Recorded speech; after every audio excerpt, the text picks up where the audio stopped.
What would you do if a single act of kindness changed your entire life forever? When struggling, single father Ethan Walker brought a mysterious, rain-soaked stranger into his home. He never imagined she was the runaway daughter of one of America's wealthiest men. What started as one night of shelter became a collision between two worlds: poverty and privilege, desperation and hope. Stay with me until the very end of this story, and comment which city you're watching from so I can see how far this tale of unexpected love has traveled. The rain fell like cold needles against Ethan Walker's face as he trudged down Maple Street, his work boots splashing through puddles that reflected the dying glow of streetlights. It was nearly midnight, and Cedar Falls, a town small enough that everyone knew your business, but not small enough to actually care, had rolled up its sidewalks hours ago.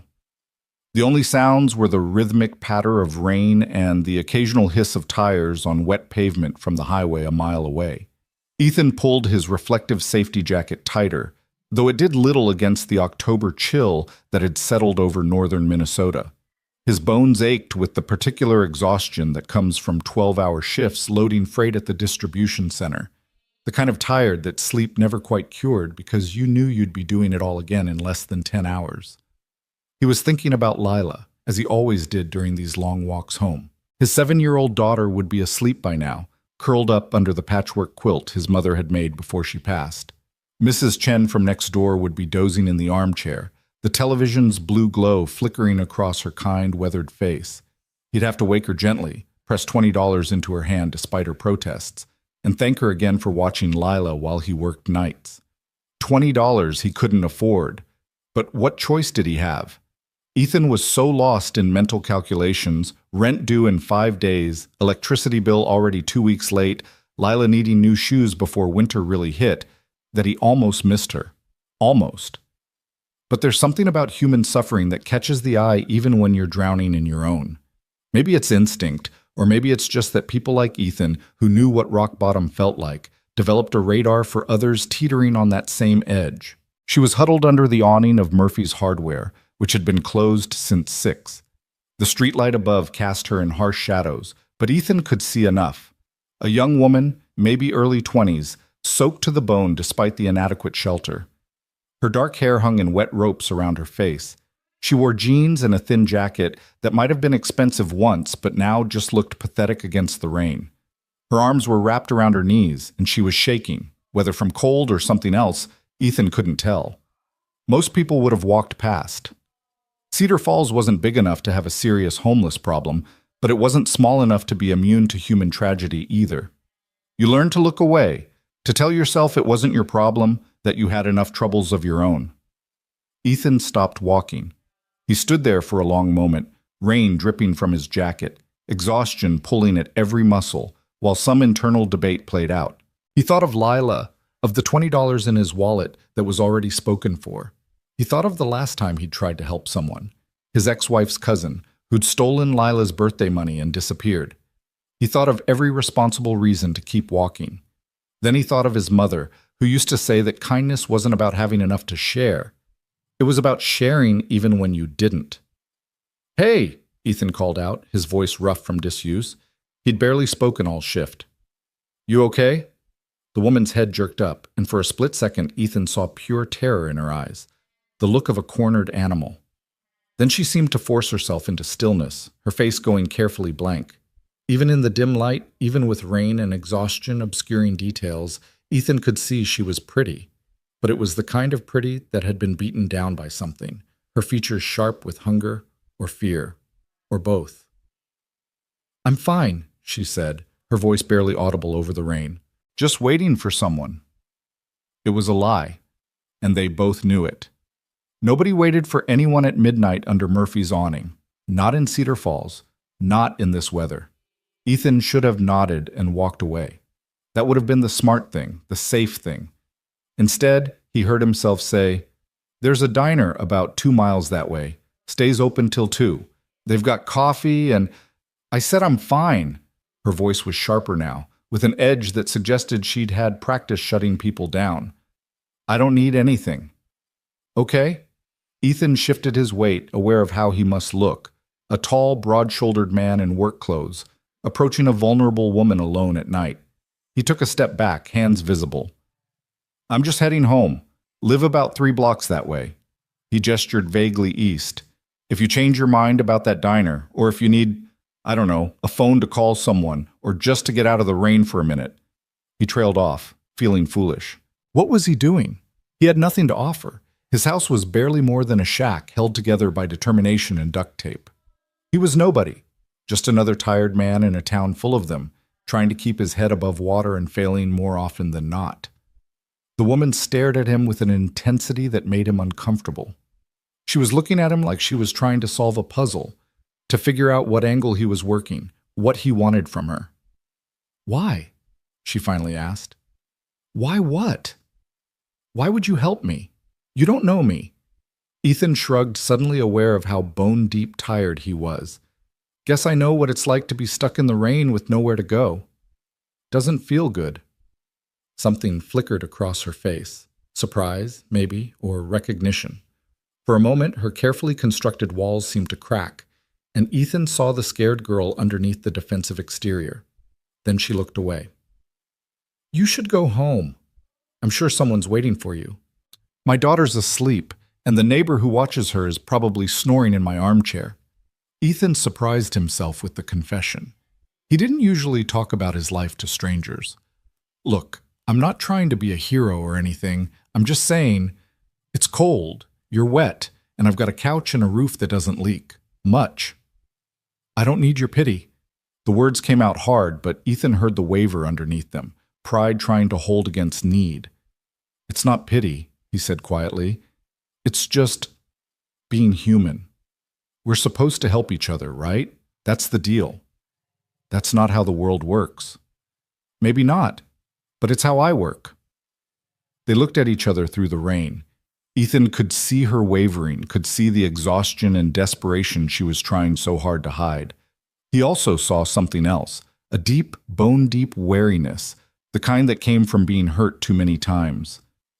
One night, he said, the couch, some dry clothes if you want them, and I'll mind my own business. In the morning, you can leave whenever you want. No questions, no judgment, no strings. Why would you trust me? I could rob you. I could be dangerous. Ethan almost laughed, but it would have sounded bitter. Lady, I've got nothing worth stealing. The TV's from 2010. There's maybe $40 in the whole house, and the most valuable thing I own is a used Honda that breaks down twice a month. You're welcome to any of it if it helps. It was the truth, delivered without self-pity or anger, just fact. And maybe that's what got through to her because after another long moment of silence, she slowly unfolded herself from under the awning.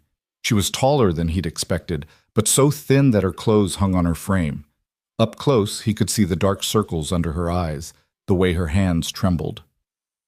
One night, she repeated, her voice barely a whisper. And I leave in the morning. Deal. They walked through the rain in silence, Ethan keeping a respectful distance. He caught her glancing at him sideways, still wary, still ready to run. He didn't blame her. The world taught women to be afraid of men, especially men offering help. The fact that she was willing to take the risk told him just how desperate she must be. Cedar Falls at midnight was a ghost town. They passed the closed pharmacy, the dark windows of the dollar store, the shuttered cafe where Ethan sometimes splurged on coffee when payday landed just right. Their footsteps echoed off the empty buildings, and the rain had settled into a steady drumbeat that seemed like it might never stop. What's your name? The woman asked suddenly. Ethan. Ethan Walker. She nodded but didn't offer her own name in return. Ethan didn't push. His house appeared after 3 blocks, a small, weathered structure that had seen better days sometime around 1975. The porch sagged on one side, the paint was peeling, and one of the shutters hung at an angle, but the lights were on inside, warm and yellow against the darkness. It's not much, Ethan said, suddenly embarrassed. He was about to bring this stranger, this girl who, despite her circumstances, had an air of refinement he couldn't quite place, into his shabby little house with its thrift store furniture and patched walls. It's perfect, she said, and there was something in her voice that made him look at her sharply. But her face was turned away, hidden in shadow. The door wasn't locked. Ethan had stopped locking it years ago, partly because there was nothing to steal, and partly because the lock was broken and he couldn't afford to fix it. They stepped into the small living room, and sure enough, Mrs. Chen was asleep in the armchair, her reading glasses slipping down her nose, a Korean drama playing quietly on the TV. Ethan touched her shoulder gently. "Mrs. Chen?" The old woman startled awake, then smiled when she saw him. Her smile faltered slightly when she noticed the soaked stranger standing in the doorway, but her manners were too good to show disapproval. "Ethan, dear, Lila was an angel, as always, asleep since 8:30. Mrs. Chen gathered her purse, eyeing the young woman with poorly concealed curiosity. "I made some stew. It's on the stove if you're hungry." "You're a lifesaver, Mrs. Chen." Ethan pressed a 20 into her hand, waving away her protests. "Please, I insist." After Mrs. Chen left with a final curious glance at their guest, Ethan closed the door and turned to find the woman standing frozen in the middle of his living room, dripping water onto the worn carpet. She was looking around with an expression he couldn't quite read. Not disgust, not pity, but something more complex. "Bathroom's down the hall," Ethan said, trying to see his home through her eyes and feeling inadequate. "There's towels in the closet. They're clean, just old. I can find some dry clothes if you want. They'll be too big, but—" "Why are you doing this?" she interrupted, turning to face him. Her eyes were searching his face again, like she was looking for the catch, the hidden agenda. "Really? Why?" Ethan was too tired for anything but honesty. "Because a long time ago, my wife left me with a baby and about $300 to my name. I was sleeping in my car, trying to figure out how to keep my daughter fed, when a stranger, a guy who worked at the gas station, offered to let me crash on his couch for a week. No questions asked." He paused, remembering. "That week gave me enough breathing room to find this place, to get the job at the distribution center. I never got to pay him back. He moved away before I could. So I guess I figure, maybe this is how you pay it forward. Maybe that's all any of us can do." The woman's eyes were bright, and Ethan realized with alarm that she was fighting tears. "I don't even know your name," she whispered. "Sophie," she said after a moment. "My name is Sophie." "Okay, Sophie, let's get you dry." 20 minutes later, Sophie emerged from the bathroom wearing a pair of Ethan's old sweatpants and a University of Minnesota t-shirt that hung to her knees. Her hair was still damp but no longer dripping, and some color had returned to her face. Ethan had set out blankets on the sagging couch, along with a pillow that had seen better days. "There's stew on the stove if you're hungry," he said, keeping his distance, aware of how small the house was and how that might make her uncomfortable. "Help yourself to anything in the kitchen. It's not much, but—" "Thank you," Sophie said, and this time her voice cracked slightly on the words. "Thank you, Ethan." He nodded, suddenly awkward. "My daughter's room is right there," he said, pointing to the first door down the hall. "So if you need anything, just knock on my door. Second one. I'm a light sleeper." "Okay." An uncomfortable silence stretched between them. Ethan wanted to ask the questions crowding his mind: where she'd come from, what she was running from, whether she had family who was worried, but he'd promised no questions, and he meant it. "Good night, Sophie." "Good night." Ethan retreated to his room, closing the door quietly. Through the thin walls, he could hear the soft sounds of Sophie moving around the living room, then nothing. He lay in bed, staring at the water-stained ceiling, wondering what he'd just done, wondering if Lila would be safe with a stranger in the house, wondering if he'd just made the biggest mistake of his life, or done the only decent thing he could. He must have dozed off eventually, because the next thing he knew, early morning light was filtering through the threadbare curtains, and someone was screaming. Ethan bolted out of bed, his heart hammering, and threw open his door. Lila stood in the hallway in her rainbow pajamas, her eyes wide with shock. And Sophie was sitting up on the couch, looking equally startled, the blankets tangled around her legs. "Daddy!" Lila shrieked, pointing dramatically at Sophie. "There's a princess on our couch!" The absurdity of it, the pure innocent wonder in his daughter's voice, broke through Ethan's panic. He found himself laughing, the tension draining from his shoulders as he scooped Lila into his arms. "That's not a princess, sweetheart. That's Sophie. She's a friend who needed a place to stay last night." "She looks like a princess," Lila insisted, studying Sophie with the serious intensity only a 7-year-old could muster. "She's got long hair and everything." Sophie, who had looked terrified a moment ago, was staring at Lila with an expression of pure wonder. Then slowly she smiled. A real smile, not the careful, guarded expression she'd worn the night before. It transformed her face, made her look younger, more vulnerable. "I'm not a princess," Sophie said softly, "but thank you. That might be the nicest thing anyone's ever called me." Lila wiggled out of Ethan's arms and approached the couch with the fearlessness of a child who'd never learned to mistrust strangers. "Are you staying for breakfast? Daddy makes pancakes on Sunday mornings. They're kind of burnt, but they're good if you put enough syrup on them." "Lila," Ethan warned, embarrassed. "Sophie was just leaving." "Actually," Sophie interrupted, her eyes still on Lila, "burnt pancakes sound perfect. If that's okay." Ethan looked between his daughter, bouncing with excitement, and this mysterious woman who'd materialized out of the rain. Every logical part of his brain was screaming that this was a bad idea, that he should let her leave, should go back to his simple, struggling life without complications. But there was something in Sophie's eyes, a desperate hunger that had nothing to do with food. It was the look of someone who'd been alone for so long that even burnt pancakes with a stranger felt like salvation. "Okay," Ethan heard himself say. "Pancakes it is." The kitchen was tiny, barely big enough for two people to move around comfortably, but somehow the three of them made it work. Lila chattered nonstop, asking Sophie a million questions with the boundless curiosity of childhood. Where did she come from? Did she have any pets? What was her favorite color? Did she like unicorns? Sophie answered patiently, carefully, revealing almost nothing of substance but engaging with Lila's enthusiasm in a way that made Ethan's chest ache. He watched them while he mixed batter, store-brand pancake mix because that's what he could afford, and tried to figure out who this woman really was.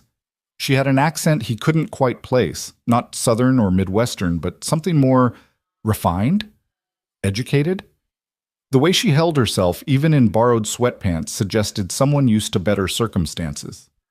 But then there were the bruises he'd noticed on her wrists when she pushed up the sleeves to help Lila set the table, fading but visible in the shape of fingerprints. Someone had grabbed her, hard. Ethan's jaw tightened, but he said nothing. No questions. That was the deal. "Daddy, the pancakes are smoking," Lila announced helpfully. "Right. Sorry." Ethan flipped them quickly, revealing their characteristic burnt edges. "See? Perfectly imperfect." Sophie laughed, actually laughed, and the sound was so unexpected, so genuine, that both Ethan and Lila stopped to stare at her. She clapped a hand over her mouth, looking embarrassed. "Sorry, I can't remember the last time I had burnt pancakes. Or any pancakes, really." "Where do you live that they don't have pancakes?" Lila asked, scandalized. "Lila, honey, maybe we should—" Ethan started. "It's okay," Sophie said quietly. She knelt down so she was at Lila's eye level. "I've been living in a place where everything was perfect all the time. Perfect food, perfect clothes, perfect everything. And you know what? Perfect is really, really boring. It makes you forget what real things taste like." Lila considered this with the seriousness it deserved. "That sounds sad." "It was," Sophie agreed, "but I think I'm done with perfect now." They ate breakfast at the rickety kitchen table, Ethan, Lila, and Sophie, like it was the most natural thing in the world. The pancakes were indeed burnt on the edges and gummy in the middle. The syrup was the cheap kind from the dollar store, and they drank water because Ethan had forgotten to buy milk. It should have been a disaster. Instead, it was perfect.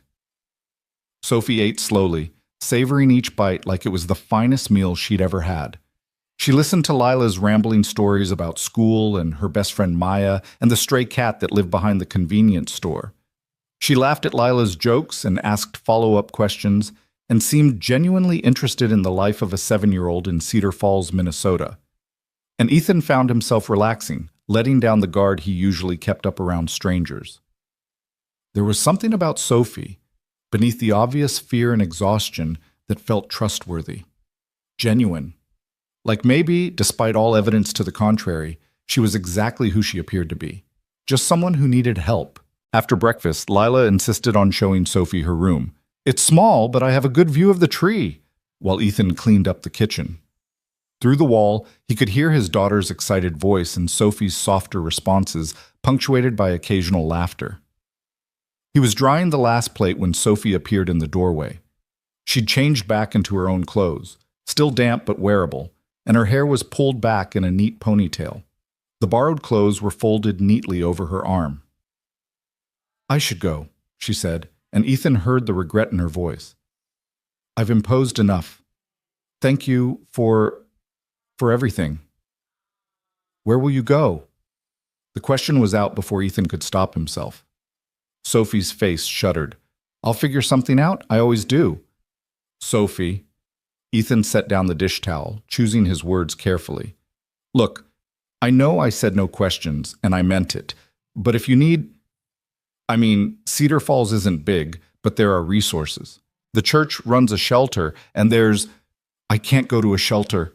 Her voice was sharp, almost panicked. "I can't. There are people looking for me. If I use my name anywhere, if I show up on any official registry..." She stopped, seeming to realize she'd said too much. Ethan's mind was racing, people looking for her, running from something official, those bruises on her wrists. "Are you in trouble?" he asked quietly. "Like legal trouble?" "No, nothing like that. I didn't do anything wrong. I just..." Sophie's hands twisted together. "I just need to disappear for a while, to figure things out." This was the moment where Ethan should have shown her the door, should have protected his daughter from whatever mess this woman had brought to his doorstep. It was the responsible thing to do, the smart thing. Instead, he said, "The laundromat down on 3rd Street is hiring. My buddy Carl runs it. He pays cash, doesn't ask too many questions. If you need a few days to get on your feet..." Sophie stared at him like he'd spoken a foreign language. "Why would you... You don't even know me. I know you made my daughter laugh at breakfast. I know you washed your dishes without being asked. I know you're scared and running from something, and..." Ethan paused, surprised by his own conviction. "And I know what it's like to need a second chance. So if you want it, the offer's there." For a long moment, Sophie just looked at him. Her eyes were bright with unshed tears, and Ethan could see her fighting some internal battle. Pride against need, fear against hope. "I don't have anywhere else to go," she finally whispered. "I've been sleeping in bus stations and under bridges for 2 weeks. I have $43 and a credit card I can't use because they'll trace it. I'm so tired and I'm so scared and I don't know what to do." The confession seemed to break something in her.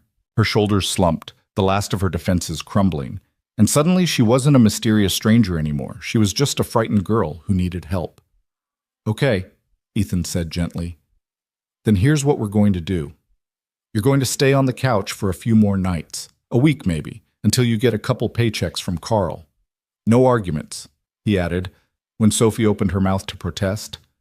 "Lila already loves you, and honestly, it'll be nice to have another adult around. The house gets lonely." "I can't ask you to..." "You're not asking. I'm offering. There's a difference." Sophie looked down at the folded clothes in her arms, and Ethan saw a tear splash onto the worn fabric of his old t-shirt. When she looked back up, her eyes were swimming. "I don't know how to thank you." "Don't thank me yet. Wait till you see how bad the couch really is for sleeping. Your back's going to hate me by day 3. It was a weak joke, but it worked. Sophie laughed through her tears, and some of the tension in the room broke. "Can Sophie stay, Daddy?" Lila appeared from her room, having clearly been eavesdropping. "Please? She said she'd teach me how to braid hair." Ethan raised an eyebrow at Sophie, who had the grace to look embarrassed. "I may have promised some hair tutorials." "Then I guess she's staying," Ethan said, ruffling Lila's hair. "At least until you learn all her secrets." The next few days fell into an unexpected rhythm. Ethan worked his night shifts, came home exhausted, and found Sophie and Lila laughing over breakfast. Sophie started work at Carl's laundromat, coming home with red, chapped hands and stories about the regulars. She insisted on contributing to groceries, pooling her cash wages with Ethan's paycheck, and suddenly they could afford things like fresh vegetables and real coffee instead of the instant kind. "This is too much," Ethan protested when Sophie came home with a bag full of actual groceries: chicken breast, fresh broccoli, a gallon of milk, a box of real butter. "It's not too much. It's fair." Sophie was unloading the bags, organizing the fridge with an efficiency that suggested she'd never done it before but was determined to get it right. "You gave me a place to stay. The least I can do is help feed us." "Sophie, Ethan." She turned to face him, and in the afternoon light streaming through the kitchen window, he was struck again by how pretty she was. The exhaustion was fading from her face, replaced by something like peace. Please, let me do this. Let me feel like I'm contributing something. So he did. Lila thrived with Sophie around. The little girl had been starved for female attention. Ethan did his best, but he was just one person, working impossible hours, trying to be both mother and father. Sophie filled a gap he hadn't even realized was there. She braided Lila's hair before school, helped with homework at the kitchen table, listened to endless stories about playground politics and the mysterious ways of second-grade boys. And Ethan found himself looking forward to coming home. It had been just him and Lila for so long, ever since Melissa left when Lila was 6 months old, chasing some dream of a bigger life that apparently didn't include a husband and baby. He'd built walls around his heart, focused entirely on keeping his daughter safe and fed and happy. He didn't have time for friends, for relationships, for anything that wasn't work and Lila.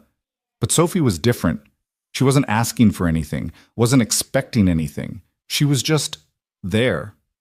Making coffee in the morning, leaving little notes stuck to the fridge. Took Lila to the park, back by 5S. Humming while she folded laundry. The house felt warmer with her in it, more like a home and less like a survival bunker. "Daddy's happy now," Lila announced one evening at dinner. Spaghetti with actual meat sauce, another Sophie contribution. "He smiles more." Ethan felt his face heat. "I smile plenty."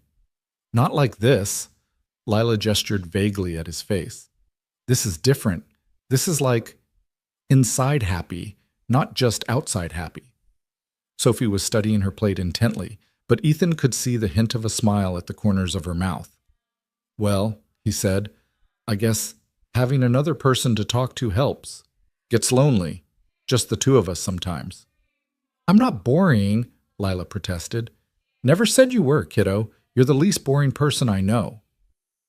But that night, after Lila was in bed, Ethan found himself sitting on the porch, a luxury he usually couldn't afford in October, but the rain had stopped and the night was unusually warm. Sophie joined him without asking, 2 cups of tea in her hands. "Where'd the tea come from?" Ethan asked, accepting his cup. "I bought it. Hope that's okay. I don't know, it seemed like something we could use. Something nice." They sat in comfortable silence, sipping tea that was probably fancier than anything Ethan had ever tasted. The neighborhood was quiet, just the distant sound of traffic from the highway and Mrs. Chen's TV through her window. "Can I ask you something?" Sophie said finally. "Sure." "Why did your wife leave?" Ethan had been expecting the question eventually. "She was young, we both were. Got married too fast, had Lila too soon.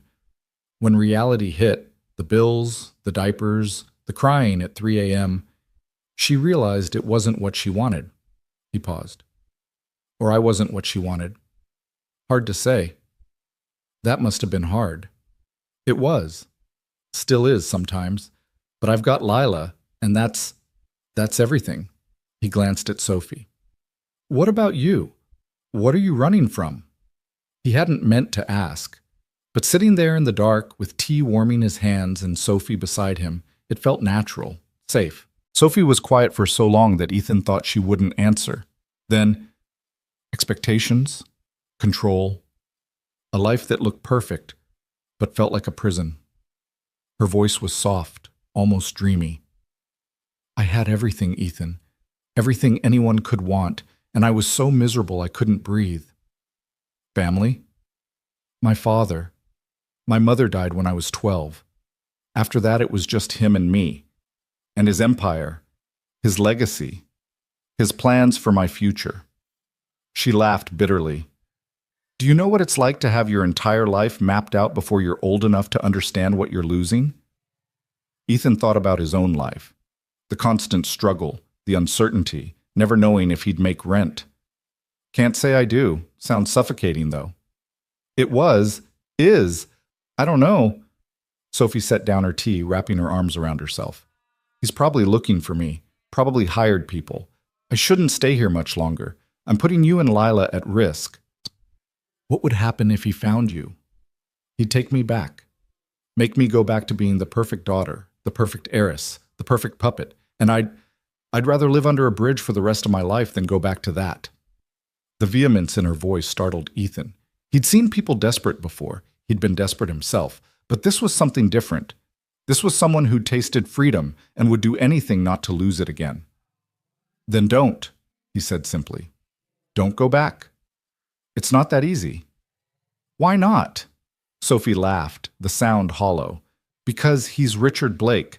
Because he owns half the companies in this state. Because when Richard Blake wants something, he gets it, always. The name meant nothing to Ethan, but the fear in Sophie's voice told him everything he needed to know.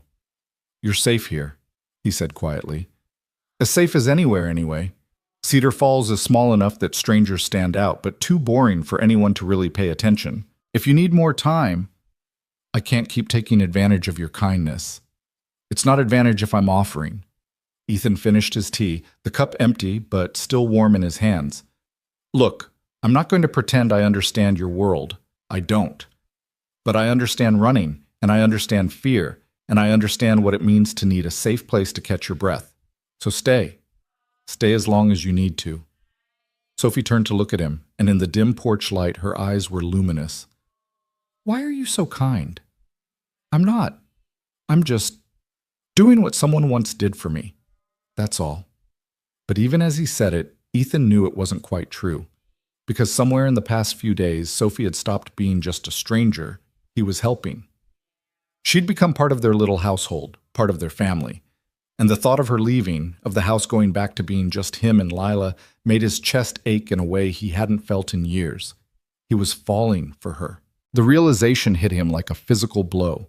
He was falling for this mysterious, broken, beautiful woman who'd stumbled into his life out of the rain, and he had no idea what to do about it.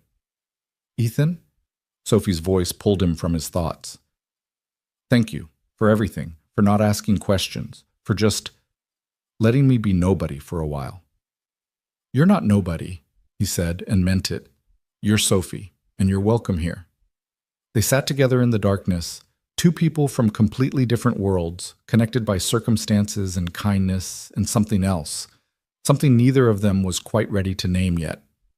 Inside, through the window, they could see Lila's nightlight glowing softly in her room. A child sleeping safely, unaware of the complicated adult world swirling around her. And for that moment, at least, everything was perfect, even if they both knew it couldn't last. The following Monday morning arrived with the kind of crisp autumn clarity that made Cedar Falls almost beautiful. Sophie stood outside Carl's wash and fold, the laundromat's faded sign creaking gently in the breeze, and took a deep breath before pushing through the door.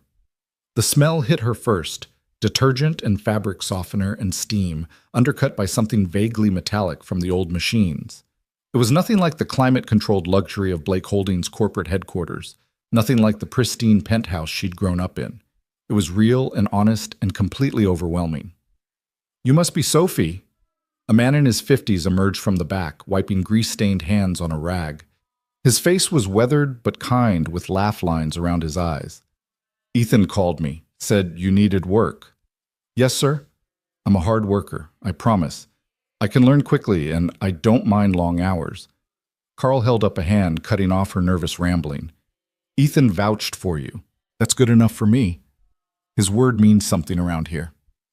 He tossed her an apron, blue and worn, but clean. Pays $9 an hour, cash every Friday. Hours are 7 to 3, Monday through Saturday. You start now. Sophie caught the apron, her hands trembling slightly. $9 an hour. She'd spent more than that on a single coffee in her old life, had worn dresses that cost more than Carl probably made in a month. Now those $9 felt like a fortune. Thank you, she whispered. Thank you so much. Don't thank me yet. You haven't seen the backed-up dryers in the corner. The work was brutal. Sophie had never done manual labor in her life. The closest she'd come was arranging flowers for a charity event, supervised by a professional florist who'd done all the actual work. Now her hands were plunged into hot water, scrubbing stains from other people's clothes. She loaded industrial washers that required her full body weight to close, hauled wet laundry in canvas bins that left her shoulders screaming, folded endless stacks of towels and sheets until her fingers cramped. By noon, her back ached. By 2, blisters had formed on her palms. By 3, when Carl told her she could clock out, Sophie was fairly certain she'd never been so exhausted in her entire life, and she'd never felt better. "You did good today," Carl said, pressing $45 into her blistered hands. "Real good. See you tomorrow?" "Yes. Absolutely yes." Sophie walked home. Home. What a strange word for Ethan's little house, with her first day's wages clutched in her hand. $45. In her old life, she wouldn't have bent down to pick up a $50 bill if she'd dropped it. Now these wrinkled bills felt like victory. She stopped at the corner store and bought ground beef, pasta, a jar of sauce, and a box of brownie mix. The cashier, an elderly woman with kind eyes, smiled at her. "Making dinner for someone special?" "Just friends," Sophie said, the word feeling strange and wonderful in her mouth. "Just people who've been kind to me." When she let herself into the house, Ethan had given her a key which felt like a gift beyond measure. She found Lila at the kitchen table, tongue sticking out in concentration as she worked on her homework. The little girl's face lit up when she saw Sophie. "You're home! How was work? Did you wash a million clothes? Did your hands get all wrinkly?" Sophie laughed, setting down her bags. "I washed at least a million clothes. And yes, my hands are very wrinkly. How was school?" "Boring. Mrs. Peterson made us do multiplication tables forever. But guess what? Maya said I could come to her birthday party. It's at the skating rink, and Daddy said I could go if I finish all my homework this week." "That's wonderful. I've never been ice skating." Lila's eyes widened in horror. "Never? Not even once?" "Not even once. That's so sad. Maybe Daddy can take us sometime. He's not very good. He falls a lot. But it's really fun." Sophie felt warmth spread through her chest. The casual inclusion in Lila's plans, the assumption that Sophie would still be here for future adventures, it was intoxicating. "I'd like that." She started dinner while Lila finished her homework, the domestic ritual feeling surreal. 6 weeks ago, she'd been attending a gala in a $10,000 gown, making small talk with senators and CEOs while servers offered champagne and tiny, artful appetizers. Now she was browning ground beef in a dented pan, and somehow this felt more real, more meaningful than any of those polished evenings ever had. Ethan came home at 6:30, his face drawn with exhaustion, his work clothes dusty and stained. But when he walked into the kitchen and saw the table set, dinner cooking, Lila doing homework with Sophie's help, his whole face transformed. "You cooked," he said, and there was something in his voice that made Sophie's heart skip. "It's just spaghetti, nothing fancy." "It smells amazing." He set down his lunchbox, running a hand through his hair. "How was your first day?" "Hard. Wonderful. Strange." Sophie stirred the sauce, avoiding his eyes. "Carl's nice. The work is different than anything I've ever done." "Your hands." Ethan had crossed the kitchen before she could react, catching her wrist gently. Her palms were red and raw, 2 blisters already forming at the base of her fingers where she'd gripped the laundry bins. "Sophie, you should have worn gloves." "I didn't know. I'll remember tomorrow." But Ethan was already moving, pulling open the cabinet under the sink. He returned with a first aid kit, ancient and half empty but functional, and guided her to sit at the table. Lila watched with interest as her father carefully cleaned and bandaged Sophie's hands, his touch gentle despite his own work-roughened fingers. "You don't have to do this work," he said quietly, not looking at her face. "If it's too hard, I want to do it." Sophie's voice was firm. "I need to do it. For the first time in my life, I'm earning something, really earning it, not just existing because of who my father is." Ethan's hand stilled on hers. "Your father must be someone important." It wasn't quite a question, but Sophie heard the curiosity underneath. She'd been so careful not to reveal too much, to keep her past safely locked away. But sitting here in this warm kitchen, with Lila humming over her math problems and Ethan tending to her wounds like they mattered, the walls she'd built felt less necessary. "He's very important," she said carefully, "in his world. But that world, it's not mine anymore. I don't want it to be. What if he finds you? Then I run again." She said it with more confidence than she felt. "But maybe maybe I'll have earned enough money by then to get farther this time. To disappear somewhere he'll never think to look. The thought of leaving made her chest ache. In just over a week, this little house with its peeling paint and secondhand furniture had become more of a home than her father's penthouse ever was. Lila had become the little sister she'd never had. And Ethan, she couldn't let herself think about Ethan. Couldn't let herself imagine what might happen if she stayed long enough to really know him, to explore the warmth in his eyes when he looked at her, to understand the way her heart stuttered when he smiled. "Well," Ethan said, finishing the last bandage, "until then, you're going to wear gloves. I'll pick some up tomorrow." "You don't have to." "I know. I want to." Their eyes met, and Sophie felt something shift in the air between them, something neither of them was ready to acknowledge but both could feel building, inevitable as a storm. "Dinner's ready," Lila announced, breaking the moment. "And I finished my homework, so I get extra dessert, right?" They ate together, the three of them crowded around the small table, and Sophie listened to Lila recount her entire day in exhaustive detail. The little girl had a gift for storytelling, turning the mundane drama of second-grade lunch politics into an epic saga. Ethan interjected occasionally with questions or gentle corrections when Lila's enthusiasm stretched the truth, and Sophie found herself laughing, really laughing, for the first time in months. After dinner, while Ethan helped Lila with her bath, Sophie did the dishes. Her bandaged hands made the task awkward, but she managed. She was drying the last plate when she noticed something on the counter, a stack of bills half hidden under a newspaper. The top one was stamped in red. "Final notice," says she shouldn't have looked. It was none of her business, but her eyes caught the amount, $847.23, and the words, "Electric service will be discontinued if payment is not received by..." The date was 3 days away. Sophie's stomach twisted. She thought of the groceries she'd bought, the small luxuries she'd been adding to their meals. She'd been so focused on contributing her fair share that she hadn't realized how precarious Ethan's situation really was. The man had taken her in, a stranger, when he was barely keeping his own head above water. The next morning, Sophie left for work earlier than usual. Instead of going straight to the laundromat, she walked 6 blocks to the Cedar Falls Public Library, a small brick building that smelled like old books and possibility. The librarian, a woman in her 30s with purple-framed glasses, looked up with a smile. "Can I help you?" "I need to use a computer for job searching." "Sure thing. Sign in here and you can use any of the terminals by the window." Sophie's fingers trembled as she opened the browser. She couldn't use her real name, couldn't access her accounts, couldn't leave any digital trail that her father's investigators might follow. But she could look at the balance of her trust fund, the one her mother had left her, the one that would activate when she turned 25. 18 months. She had 18 months until she could access money that was truly hers, not controlled by her father. Until then, she was exactly what she appeared to be, a runaway with nothing but the clothes on her back and whatever she could earn. Unless she went back. Unless she gave in, let her father win, returned to the gilded cage she'd escaped. The thought made her physically ill. Sophie logged off and walked to work, her mind churning. The laundromat was already busy when she arrived, Carl wrestling with a jammed dryer while a line of customers waited impatiently. She threw herself into work, grateful for the physical exhaustion that kept her from thinking too much.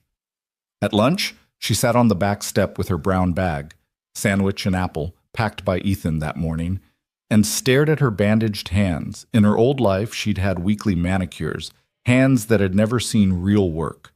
Now they were blistered and raw, and she'd never been more proud of anything in her life. "You settling in okay?" Carl appeared beside her, his own lunch in hand. "I know it's not glamorous work." "It's honest work," Sophie said. "That means more than you know." Carl studied her with shrewd eyes. "Ethan's a good man, one of the best I know. Been through hell and came out the other side still decent, still kind. That's rare." "I know. Just be careful with him. And with Lila. They've been hurt before. They don't need more of it." Sophie looked at the older man, saw the protective concern in his face. "I would never hurt them. They've given me more in 2 weeks than most people give in a lifetime." "Didn't say you would, just said be careful. The road to hell and all that." He stood, brushing crumbs from his pants. "You're doing good work here, Sophie." Whatever you're running from, I hope you find what you're running to." The days blurred together. Sophie fell into a rhythm. Work, home, dinner with Ethan and Lila, evenings on the porch after Lila was asleep. She and Ethan talked about everything and nothing. His childhood in rural Wisconsin, her love of old movies, his dreams of one day owning his own business, her memories of her mother before the cancer took her. They didn't talk about the growing tension between them, the way their hands would brush accidentally and linger a moment too long, the way they'd catch each other staring and quickly look away. They didn't talk about the impossible situation they were in, him barely surviving financially, her hiding from a powerful father who would eventually find her. They didn't talk about what would happen when Sophie's temporary situation became untenable. 2 weeks after Sophie started work, she came home to find something on the porch, a shoebox wrapped in brown paper with a note taped to the top. The handwriting was Ethan's, messy but legible.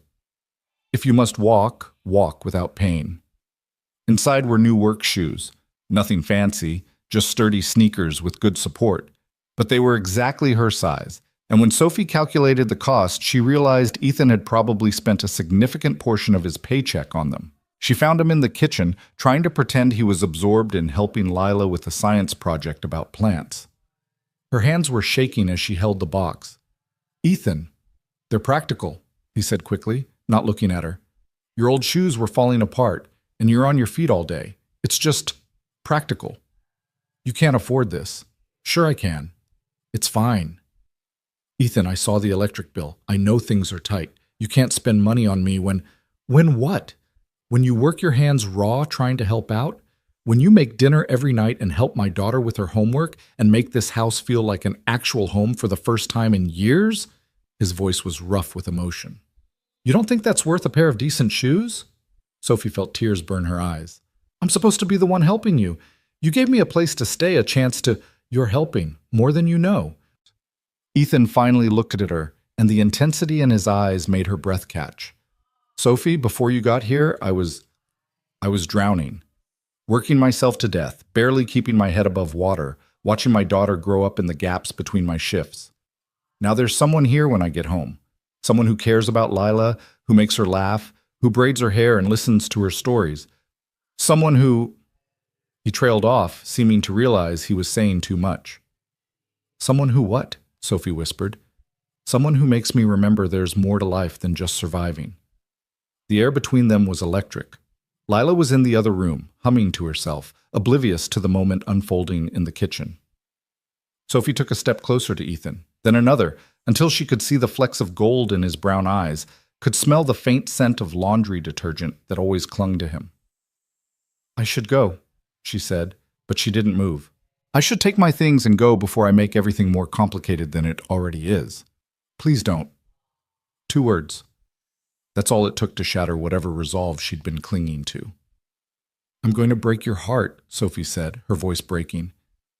"When my father finds me, or when I have to run again, I'm going to break your heart and Lila's heart and mine, and I don't know how to stop it." "Then don't think about it. Don't think about tomorrow or next week or what happens when... Just be here now. Be here with us." It was the worst advice anyone could have given, the most irresponsible, illogical, dangerous thing either of them could do. They both knew it. Sophie kissed him anyway. It was gentle at first, tentative, both of them testing the waters of something they'd been pretending didn't exist. Then Ethan's hand came up to cup her face, and Sophie's fingers twisted in his shirt, and the kiss deepened into something urgent and desperate and real. When they finally broke apart, both breathing hard, Sophie rested her forehead against his chest.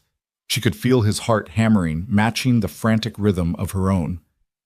"This is a terrible idea," she whispered. "The worst," he agreed. "I don't care." "Me neither." From the other room, Lila called out, "Daddy! Sophie! Come see what I made!" They sprang apart like guilty teenagers, and despite everything, the impossibility of their situation, the heartbreak looming in their future, Sophie found herself laughing. Ethan was grinning too, his eyes bright, looking younger than she'd ever seen him. "We're coming, sweetheart," he called back, then quieter to Sophie. "We should probably talk about this." "Probably." "Later?" "Later." But later came sooner than either of them expected. That night, after Lila was asleep, they sat on the porch in their usual spots, the October air finally carrying a real chill. Sophie had wrapped herself in one of Ethan's old sweatshirts, and she caught him staring at her with an expression that made her heart ache. "I need to tell you something," she said quietly, "about who I am, about who my father is. You don't have to—" "I do. If this is—" She gestured helplessly between them. "You deserve to know what you're getting into."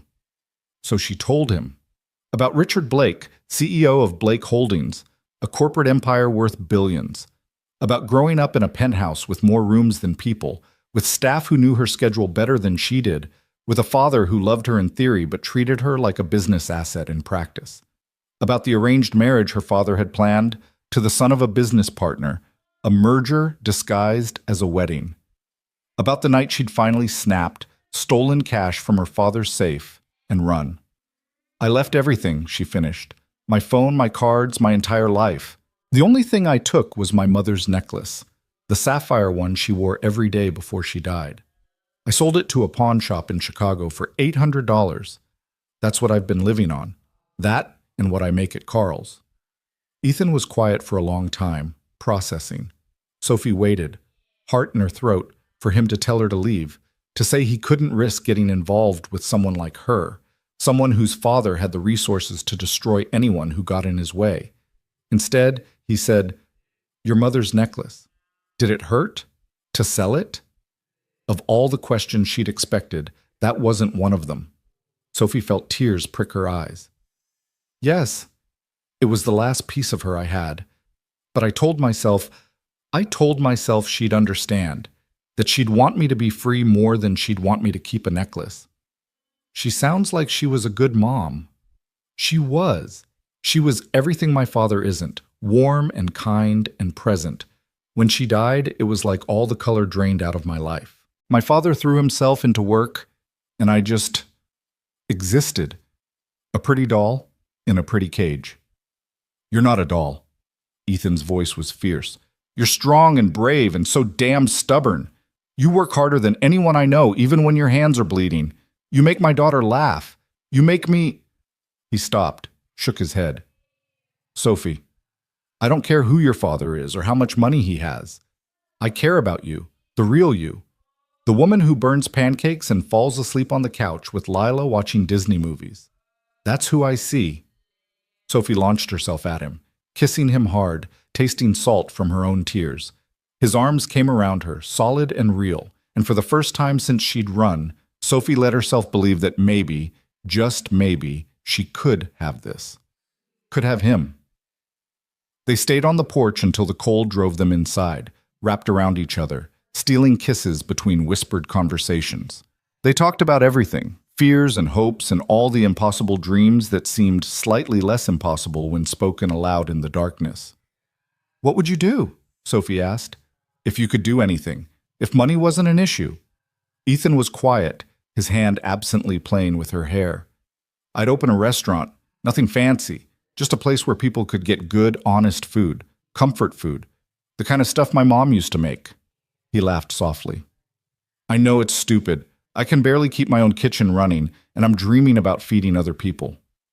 "It's not stupid. It's beautiful. What about you?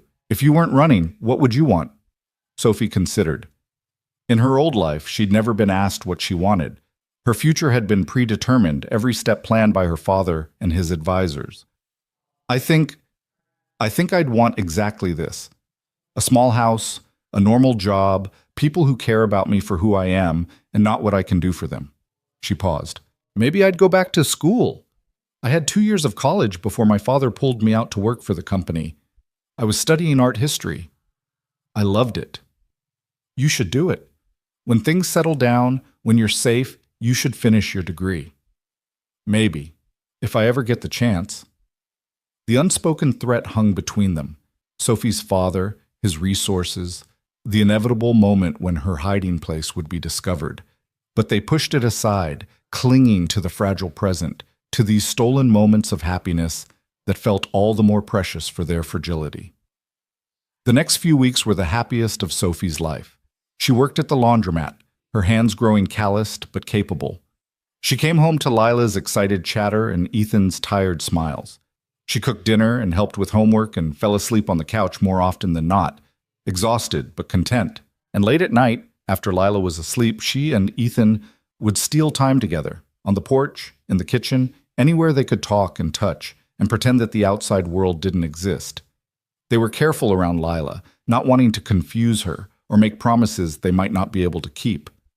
But the little girl was perceptive, and Sophie caught her watching them with knowing eyes, a small smile playing at her lips. "Are you and Daddy boyfriend-girlfriend?" Lila asked one Saturday morning while they were making pancakes. Less burnt now, Sophie had been practicing. Sophie nearly dropped the spatula. "What makes you ask that?" "You smile at each other all the time. And Daddy's happy now, really happy, not just pretend happy." Lila tilted her head, considering. "I think it would be okay if you were boyfriend-girlfriend. I like you." "I like you too, sweetheart." "So are you? Boyfriend-girlfriend?" Sophie looked at this remarkable little girl, so wise beyond her years, so open-hearted despite everything she'd been through. "Yes," she said quietly. "I think we are. Is that really okay with you?"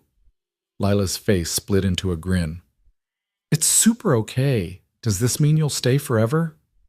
And there it was, the question Sophie had been dreading, the one she didn't have an answer to.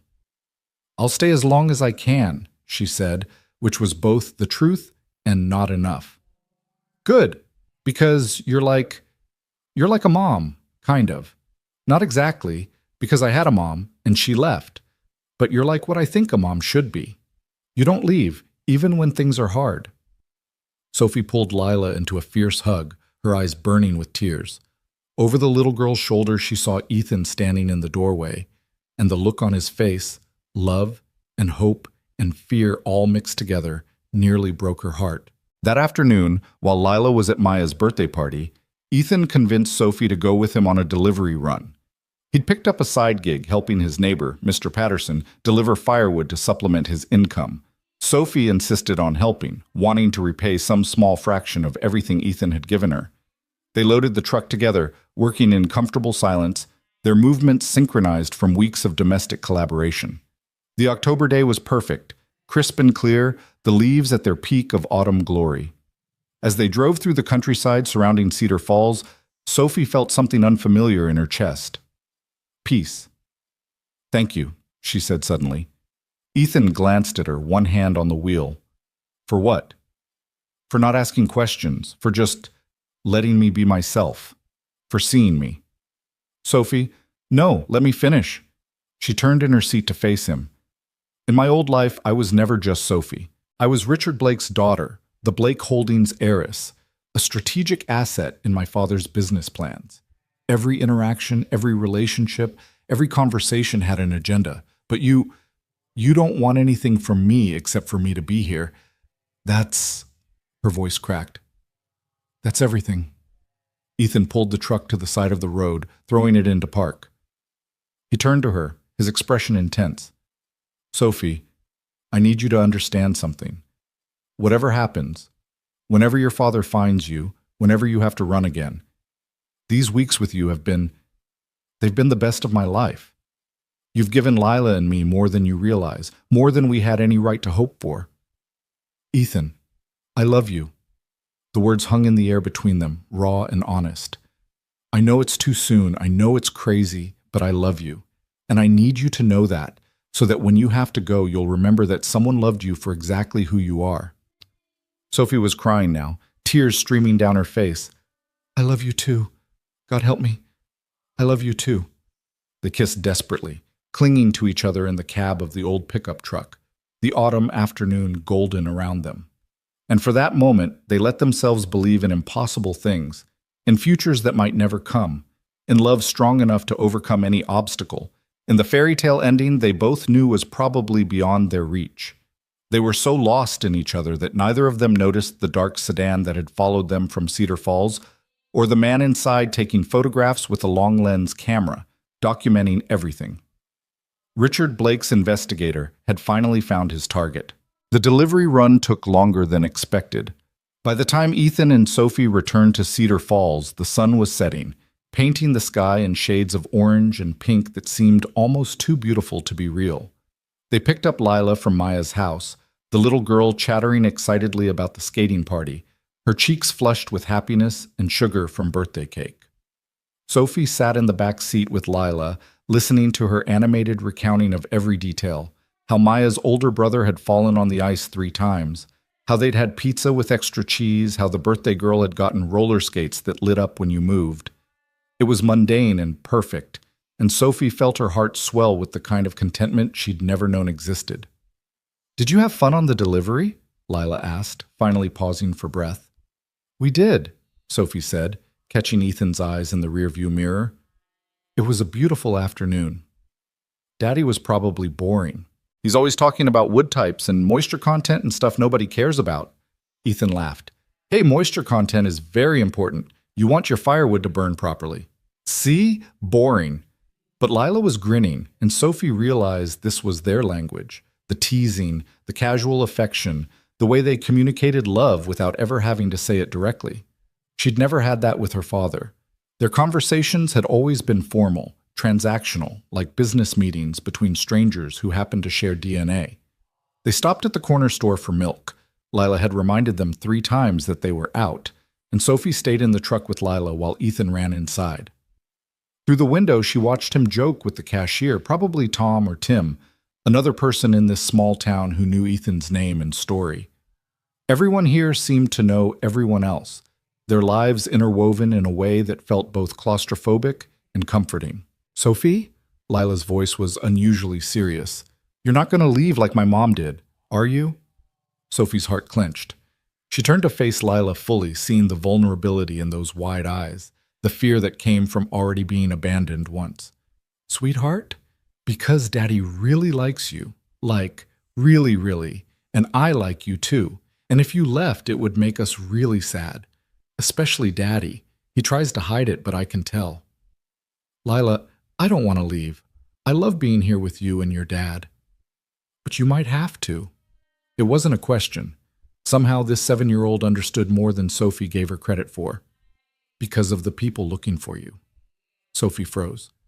"What makes you think people are looking for me?" "I heard you and Daddy talking one night. I wasn't trying to listen, but my room is right there, and sometimes I can't sleep."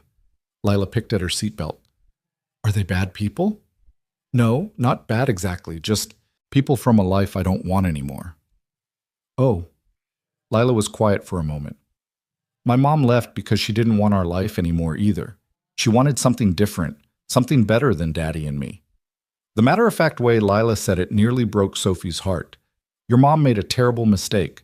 Your life here with your dad, it's not something to run from. It's something most people would be lucky to have." "Really? Really?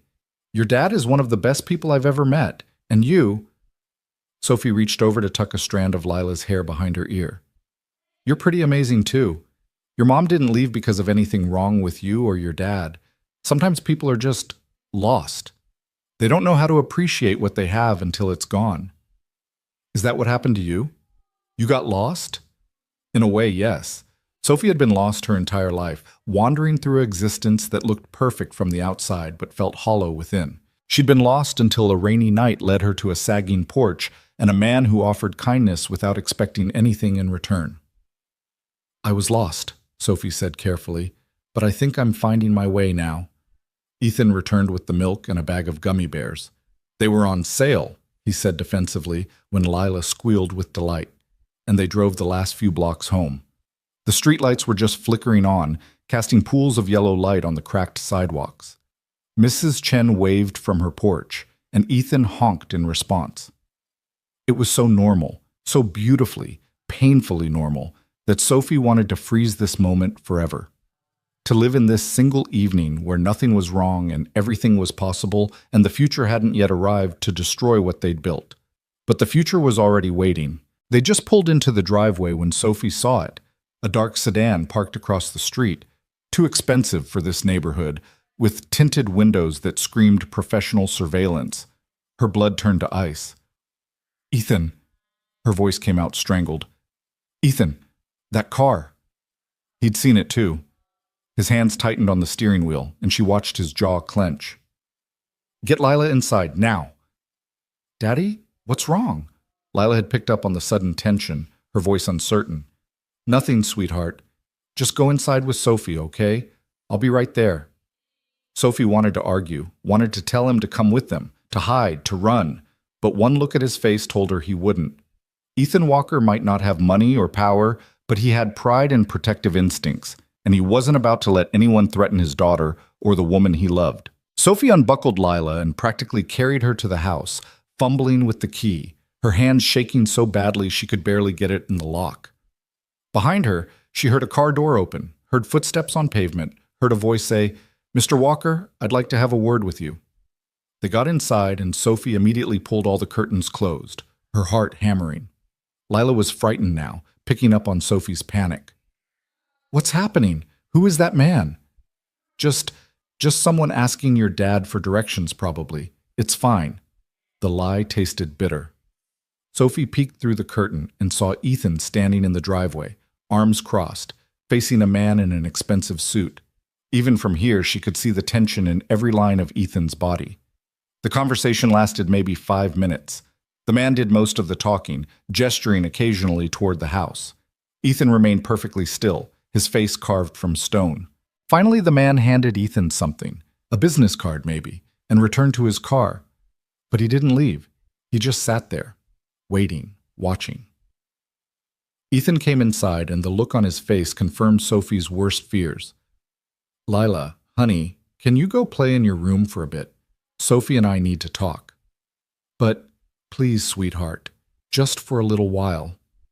Lila looked between them, saw something that made her swallow her protests, and trudged down the hall.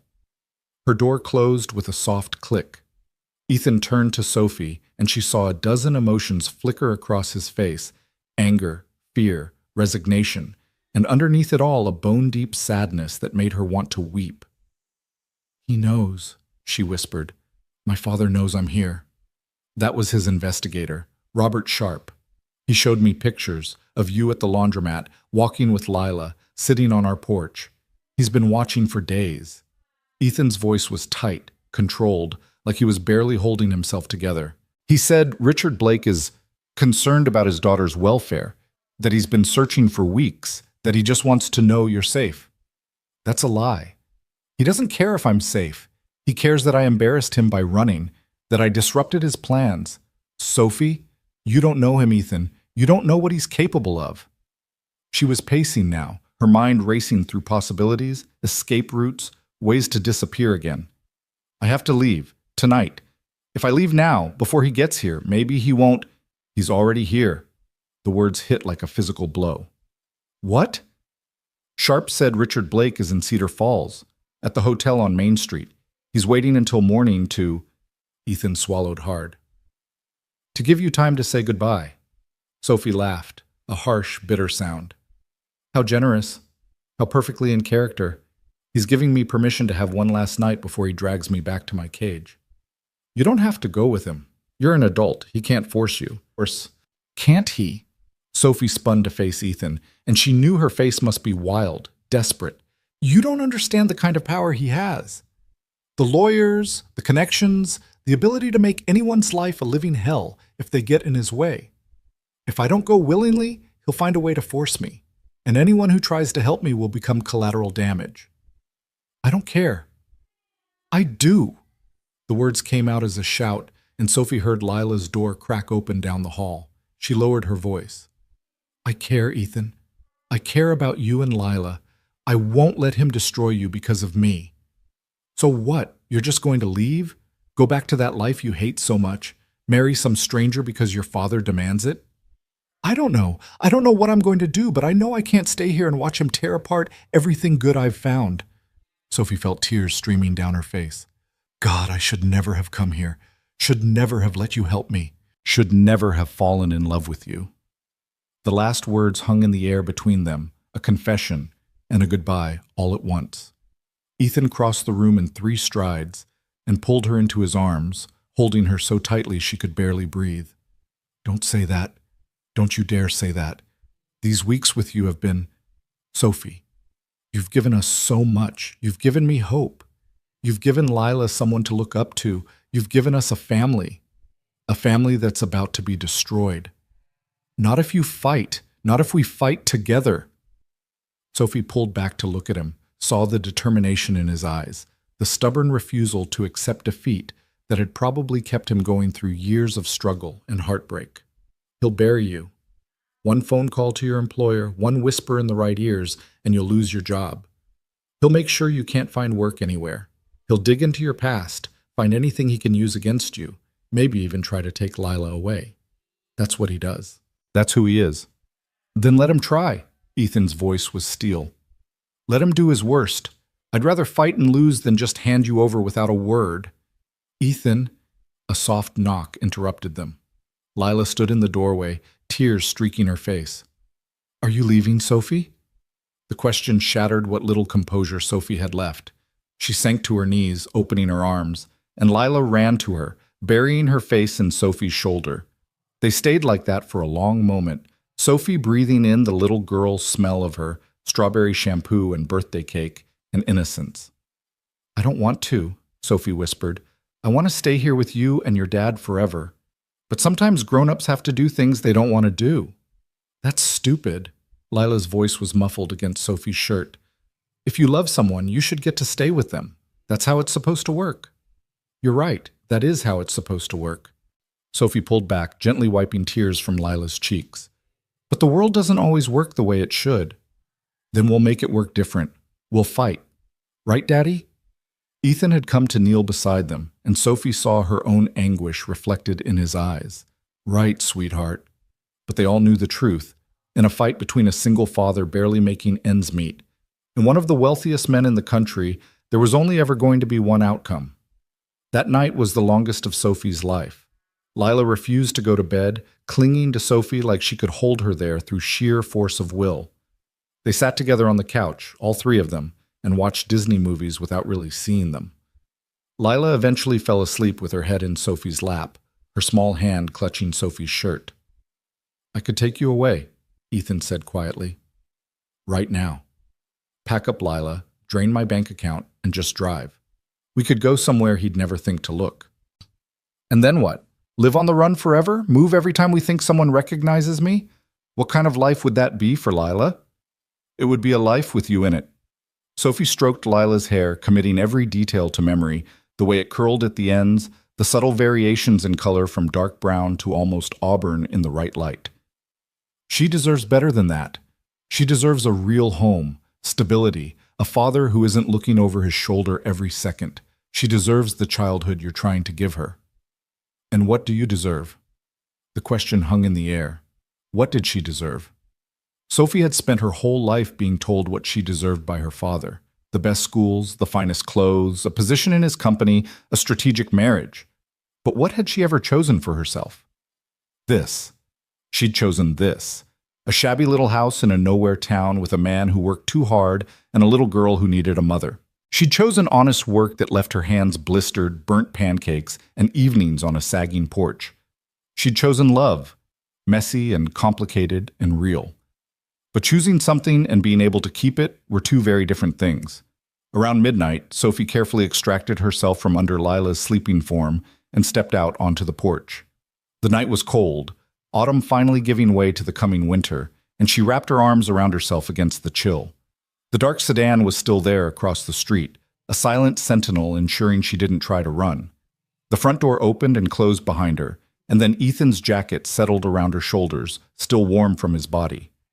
Can't sleep? He asked, though it wasn't really a question. I keep thinking about what comes next, about having to go back to board meetings and charity galas and pretending to smile while my father parades me around like a trophy. Sophie's voice was flat, emotionless. She'd cried herself empty. About marrying Marcus Ashford, that's the business partner's son. He's 35, arrogant, and sees me as a stepping stone to more power. We've met exactly 4 times, and my father has already started planning the wedding. Don't go, Ethan's voice was rough. Please, Sophie, don't go. I have to. If I don't, he'll make your life a living hell. He'll take everything from you, and I can't. Her voice broke. I can't be responsible for destroying you. What about destroying yourself? Because that's what going back will do. Sophie had no answer for that. They stood in silence, watching their breath turn to mist in the cold air, until finally Ethan spoke again. Come with me. I want to show you something. He led her inside to the kitchen and pulled out a worn shoebox from the back of a cabinet. Inside were papers, official documents, bank statements, a few photographs. Ethan spread them on the table. This is everything I have. My lease, month to month, costs $650. My bank account, currently at $347. My truck, paid off, but needs about $800 in repairs I've been putting off. My credit score, not great, but not terrible. He looked up at her. This is my life, Sophie. It's not much, but it's mine, and I've built it from nothing, and I'll be damned if I let anyone take it from me without a fight. Ethan, no, listen. I know your father can make things hard for me. I know he has power and money and resources I can't even imagine. But you know what I have? I have Lila.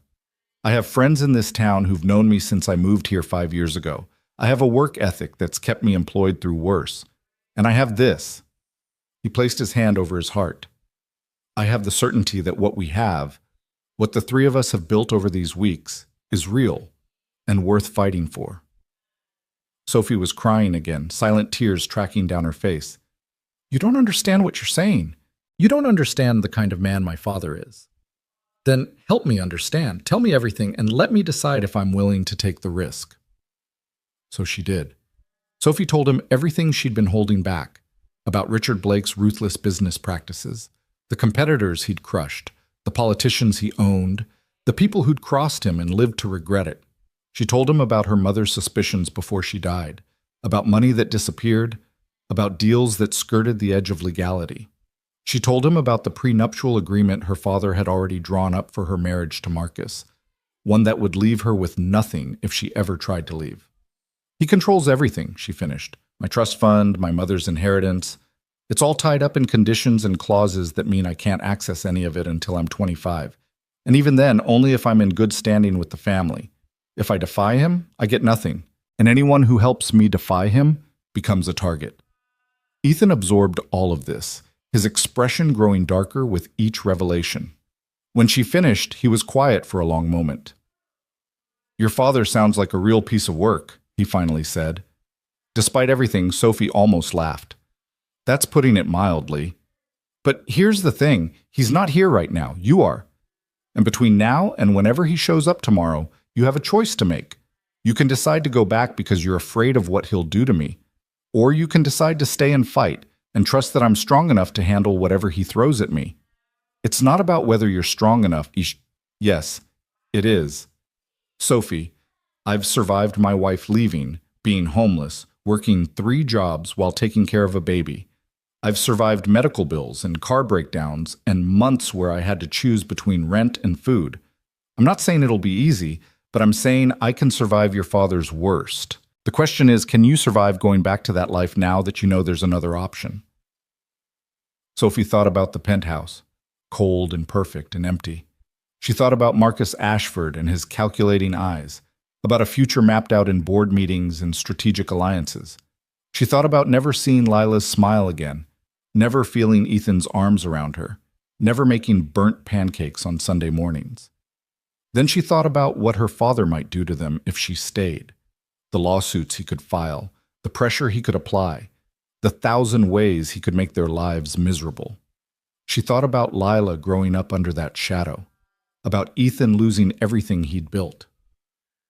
I don't know what to do, she whispered. I don't know how to choose between destroying myself and destroying you. Ethan pulled her close, pressing a kiss to her forehead. Then don't choose tonight. We'll face tomorrow when it comes. For now, just be here. Be with us. They returned to the couch where Lila still slept, and somehow Sophie dozed off, wrapped in Ethan's arms, the 3 of them huddled together like survivors of a shipwreck clinging to debris. She woke to pale morning light filtering through the curtains and the sound of car doors closing outside. Her heart lurched. Through the window she saw them, 2 sleek black cars gleaming in the autumn morning like ravens come to claim the dead. And standing beside the first car, tall and imposing in a cashmere coat that probably cost more than Ethan made in 6 months, was Richard Blake. Sophie's father had arrived. Ethan was already awake, had probably been awake for hours. Lila stirred against Sophie's shoulder, opening confused eyes. "Mama." The word was barely audible, probably spoken from some half-remembered dream, but it hit Sophie like a bullet. Lila had never called her that before. "What's happening? Remember yesterday how we talked about how sometimes things don't work out the way we want?" Sophie's voice was surprisingly steady. "That's happening now." "No." Lila sat up, suddenly fully awake. "No, you're not going. Tell him to go away. Tell him you're staying with us." A knock at the door, sharp, authoritative, exactly the kind of knock Richard Blake would use. Ethan stood, his jaw set, and Sophie saw his hands clench into fists before he forced them to relax. "Stay here," he said quietly. "Ethan, don't—" But he was already moving to the door. Sophie heard it open, heard her father's voice, smooth and cultured and cold as winter steel. "Mr. Walker, I'm Richard Blake. I believe you have something that belongs to me." Sophie belongs to herself.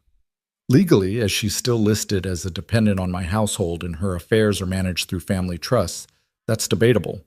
But I'm not here to argue law with you. I'm here to collect my daughter and return her to her proper place. Sophie forced herself to stand, to walk to the door on legs that felt like water. She stopped beside Ethan, and when her eyes met her father's, she saw his expression flicker. Surprise. Then something that might have been hurt, quickly buried under his customary mask of control. "Hello, Father." "Sophia." Richard Blake's gaze swept over her, taking in the borrowed clothes, the work-roughened hands, the house behind her with its peeling paint and secondhand furniture. "You look different." "I am different." "So I see. Living in poverty with a man you barely know, very mature, very well thought out." His tone was acidic. "Do you have any idea how much embarrassment you've caused? How many calls I've had to field? How many questions I've had to dodge about where my daughter disappeared to?" "I'm sorry your image took a hit, Father.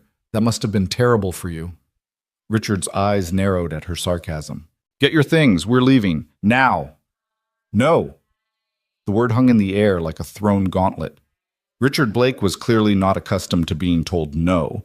His face darkened, and Sophie saw the anger he usually kept so carefully contained begin to surface. "I beg your pardon?" "I said no. I'm not going with you." "Sophia, don't be ridiculous. You've had your little adventure, made your point, whatever this was about. Now it's time to come home and be sensible." "This isn't an adventure. This is my life, the life I chose." Richard's laugh was sharp and humorless. "Chose? You think you've chosen this?" He gestured at the house, at Ethan, with barely concealed contempt. "You think love lives in a shack with burnt toast and poverty? You think this man," he said the word like it was something distasteful, "can give you anything worth having? He's given me more than you ever did. I've given you everything. The best education, the best opportunities, a position in one of the most successful companies in the country. You've given me a cage." Sophie's voice was shaking but firm. "A beautiful, expensive cage. But I'd rather be free and poor than rich and trapped." "Free?" Richard's voice dripped with scorn. "You think working in a laundromat is freedom? You think struggling to pay bills and wondering where your next meal comes from is freedom? You're delusional." "Maybe I am, but I'm happy. For the first time in years, I'm actually happy." "You're in shock. You're confused. This—" Richard waved his hand dismissively. "This isn't real, Sophia. It's a fantasy. And when reality sets in, when the novelty wears off and you're left with nothing but struggle and disappointment, you'll realize what a mistake you've made." "The only mistake I made was taking this long to leave." Richard's control finally snapped. "Enough. I've been patient, I've been understanding, but this ends now. You will get in that car, or I will make your friend here regret the day he decided to harbor a runaway." Ethan stepped forward. "Is that a threat?" "It's a promise." Richard turned his cold gaze on Ethan. "I can have you fired with one phone call. I can make sure you never work in this state again. I can open investigations into your fitness as a parent. I'm sure Child Services would be interested to know you've been housing an unrelated young woman, exposing your daughter to who knows what kind of instability. Sophie saw Ethan go pale, saw him glance back toward where Lila was watching from the hallway, her eyes huge with fear. You wouldn't, Sophie breathed. Try me. Richard's face was granite. I've spent 6 weeks searching for you, Sophia. 6 weeks of worry and frustration and dealing with your absence. I'm done playing games. You will come home, or everyone in this pathetic little house will pay the price. Dad, don't call me that. Daughters respect their fathers. They don't run away and hide like criminals. They don't throw away everything they've been given for... He looked at Ethan with undisguised disgust. For this. Sophie felt something break inside her. She looked at Ethan, saw the worry in his eyes. Not for himself, but for Lila. Saw him doing the same calculation she was doing, weighing love against responsibility, desire against duty. She looked at Lila, still in her pajamas, tears streaming down her face as she watched the adults in her life decide her fate. And she looked at her father, who stood there like a king issuing edicts, who'd never once asked what she wanted, who saw her as a possession to be retrieved rather than a person to be understood. Okay, she heard herself say. Okay, I'll go. Sophie, no, Ethan started. I'll go, she repeated louder. But I have conditions. Richard raised an eyebrow. You're hardly in a position to negotiate. Nevertheless. Sophie straightened, channeling every bit of Blake steel she'd inherited. I'll come home. I'll meet with Marcus. I'll even consider the marriage you want. But you leave Ethan and Lila alone, completely alone. No phone calls to his employer, no investigations, no interference in their lives whatsoever. They were helping someone they thought was in trouble. That's all. They don't deserve punishment for basic human kindness. Richard studied her, and Sophie saw him calculating, weighing options. And if I agree, then I'll get in that car right now. But if I ever find out you've gone back on your word, if you hurt them in any way, I will disappear again. And next time, you'll never find me. It was a bluff. They both knew it. But Richard Blake was a businessman first, and he understood the value of a deal that gave him most of what he wanted.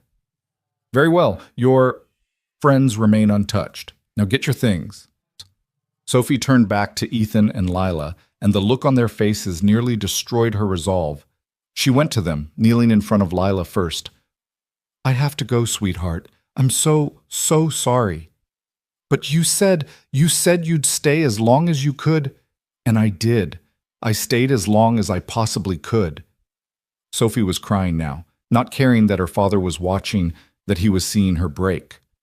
You are the most amazing little girl I've ever met, smart and funny and so incredibly kind. Don't ever lose that, okay? Don't ever let anyone make you hard. I don't want you to go.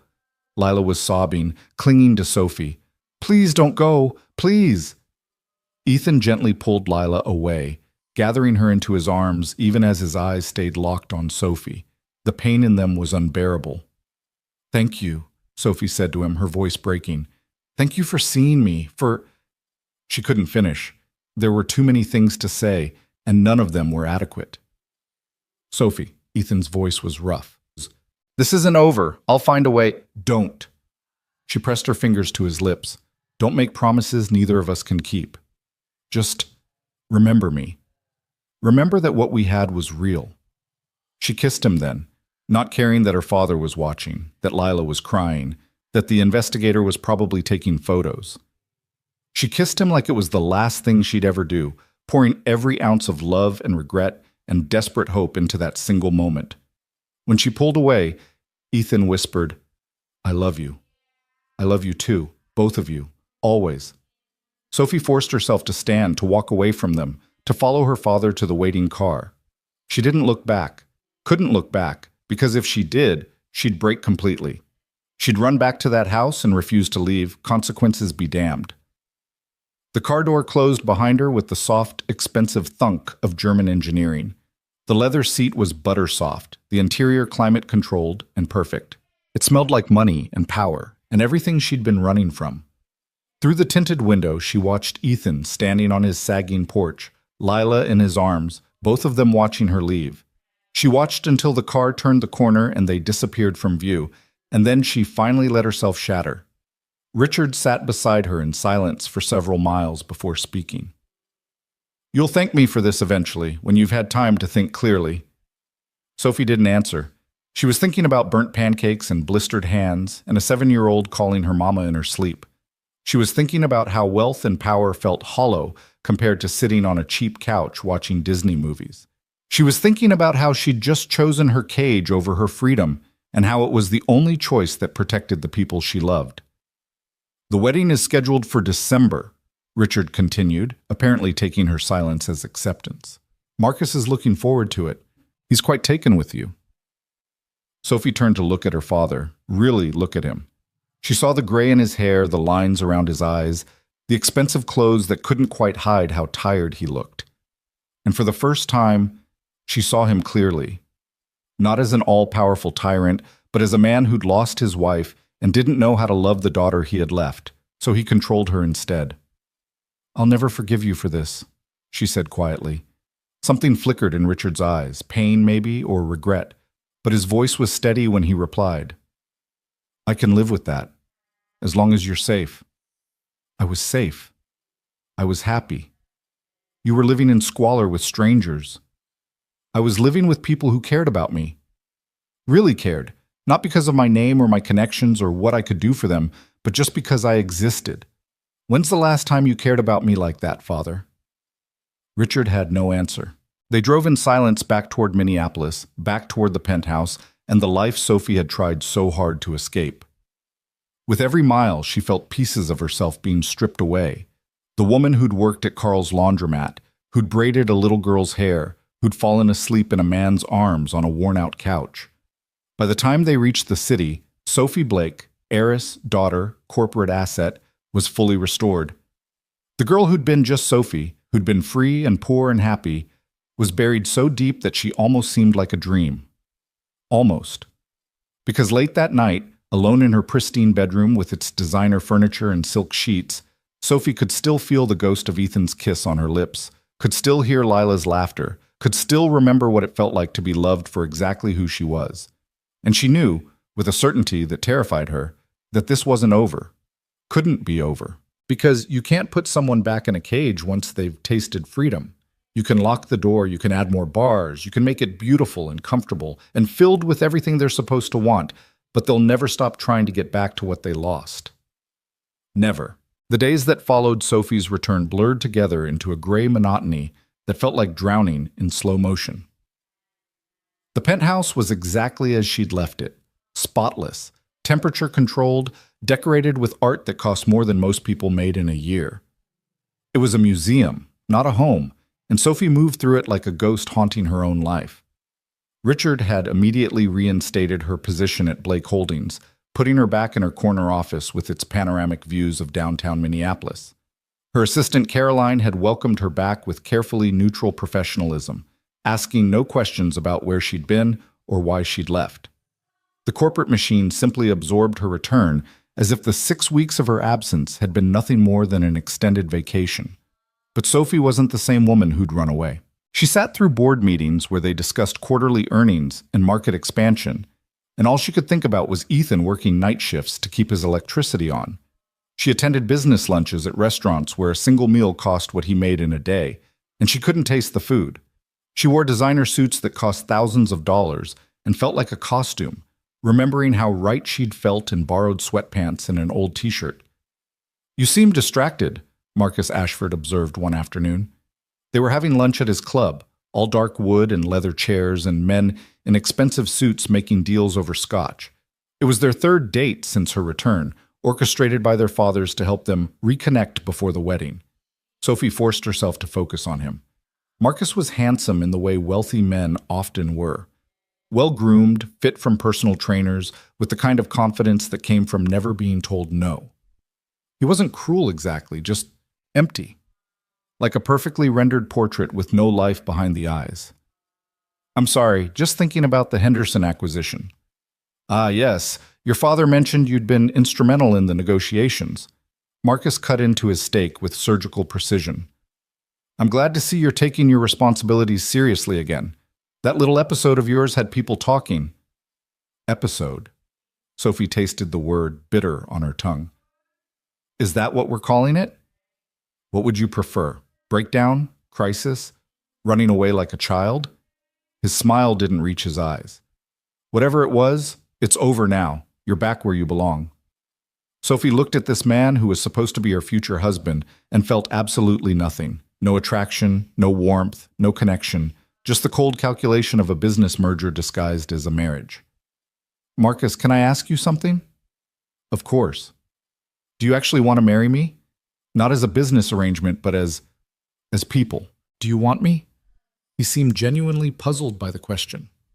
Want is an interesting word. I think we're well suited. Compatible goals, similar backgrounds will make a formidable team. That's not what I asked. Sophia. He set down his fork, regarding her with something that might have been patience in someone with actual empathy. What you're really asking is whether this is some grand romance. And the answer is no, of course not. We're adults.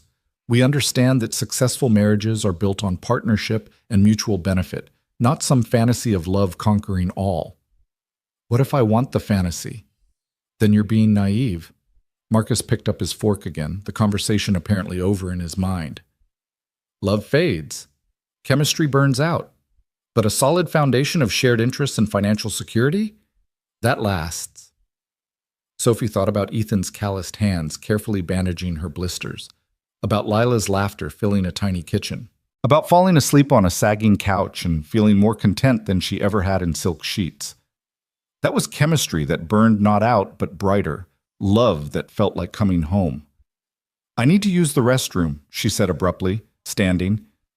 In the bathroom, all marble and gold fixtures and a designer whose name she couldn't remember, Sophie stared at her reflection. The woman looking back was impeccably dressed, perfectly made up, every hair in place. She looked like the old Sophie, the one who'd existed before Cedar Falls. But her eyes were different. There was something in them now, a knowledge, a longing, a barely contained desperation that no amount of concealer could hide. Her phone buzzed, a text from Caroline. Your father wants to see you in his office at 3. Wedding planner needs final decisions on venue. Sophie's hands tightened on the marble counter. The wedding was 6 weeks away. 6 weeks until she'd stand in some elegant venue wearing a dress that cost more than Ethan's yearly salary and promise, forever, to a man who saw her as a business asset. 6 weeks until she became Mrs. Marcus Ashford, and whatever remained of her true self was buried completely. She couldn't do it. The realization hit with crystal clarity. She couldn't go through with this wedding, couldn't spend the rest of her life pretending to be satisfied with partnership and mutual benefit when she knew what real love felt like. But breaking the engagement would mean losing everything. Her position at the company, her trust fund, her father's tenuous affection. It would mean being completely cut off, with no resources and nowhere to go. Except she'd been there before, hadn't she? She'd had nothing in Cedar Falls and she'd survived. More than survived, she'd thrived. She'd worked and earned and built something real with her own hands. Sophie pulled out her phone and did something she'd been forbidden from doing. She searched for Ethan's name, trying to find some trace of him online. There was nothing. No social media, no digital footprint. People like Ethan didn't exist in the virtual world that consumed people like her. They were too busy living real lives to document them. But she found a listing for Walker, E, in Cedar Falls, Minnesota. An address she'd memorized without meaning to. The little house with the sagging porch and the warm lights. She wondered if he thought about her, if Lila still asked about her, if they'd moved on, filling the Sophie-shaped hole in their lives with other people, other routines. The thought made her chest ache. Pull yourself together, she whispered to her reflection. You made your choice. You protected them. That's what matters. But when she returned to the table, smiled at Marcus, and made pleasant conversation about catering options and honeymoon destinations, a part of her was already planning, already calculating, already looking for the escape route she'd need when the cage became too small to breathe in. 3 weeks after her return, Sophie's carefully maintained composure cracked during a fitting for her wedding dress. The designer had created something exquisite, layers of silk and lace, hand-beaded with crystals, with a train that went on forever. It was the kind of dress princesses wore, the kind that appeared in magazines and made other women sigh with envy. Sophie looked at herself in the mirror and wanted to scream. It's perfect, the designer gushed, circling her with pins. Absolutely perfect. You look like a fairy tale. Fairy tales aren't real, Sophie said flatly. The designer laughed, missing the edge in her voice. Well, this is as close as it gets. Your father spared no expense. This is couture at its finest. Sophie's father stood to the side, reviewing something on his phone. He'd insisted on being present for the fitting, as if afraid she might run again if left unsupervised. He'd been watching her constantly since her return, not with love or concern, but with the vigilance of a jailer ensuring his prisoner stayed contained. The wedding is December 15th, Richard said without looking up. All the major players will be there, senators, CEOs, the mayor. This isn't just a wedding, Sophia, it's a statement. The merging of Blake Holdings and Ashford Industries, a dynasty in the making. A business deal, Sophie said quietly. You mean a business deal? Same thing. Richard finally looked up, his expression unreadable. You'll smile, you'll say your vows, and you'll play your part. Is that clear? Crystal. Something in her tone made him set down his phone and really look at her. You're still thinking about him, about that place. It wasn't a question. Sophie met her father's eyes in the mirror, not bothering to deny it. Every day, every hour, every minute. He was nobody. A warehouse worker with a child and a mortgage he can barely afford. What could he possibly give you that you don't already have? Everything that matters. Richard's jaw tightened. You're being dramatic. You spent a few weeks playing at poverty, and now you think you understand real life. You don't. Real life is hard and cruel and unforgiving. I've protected you from that.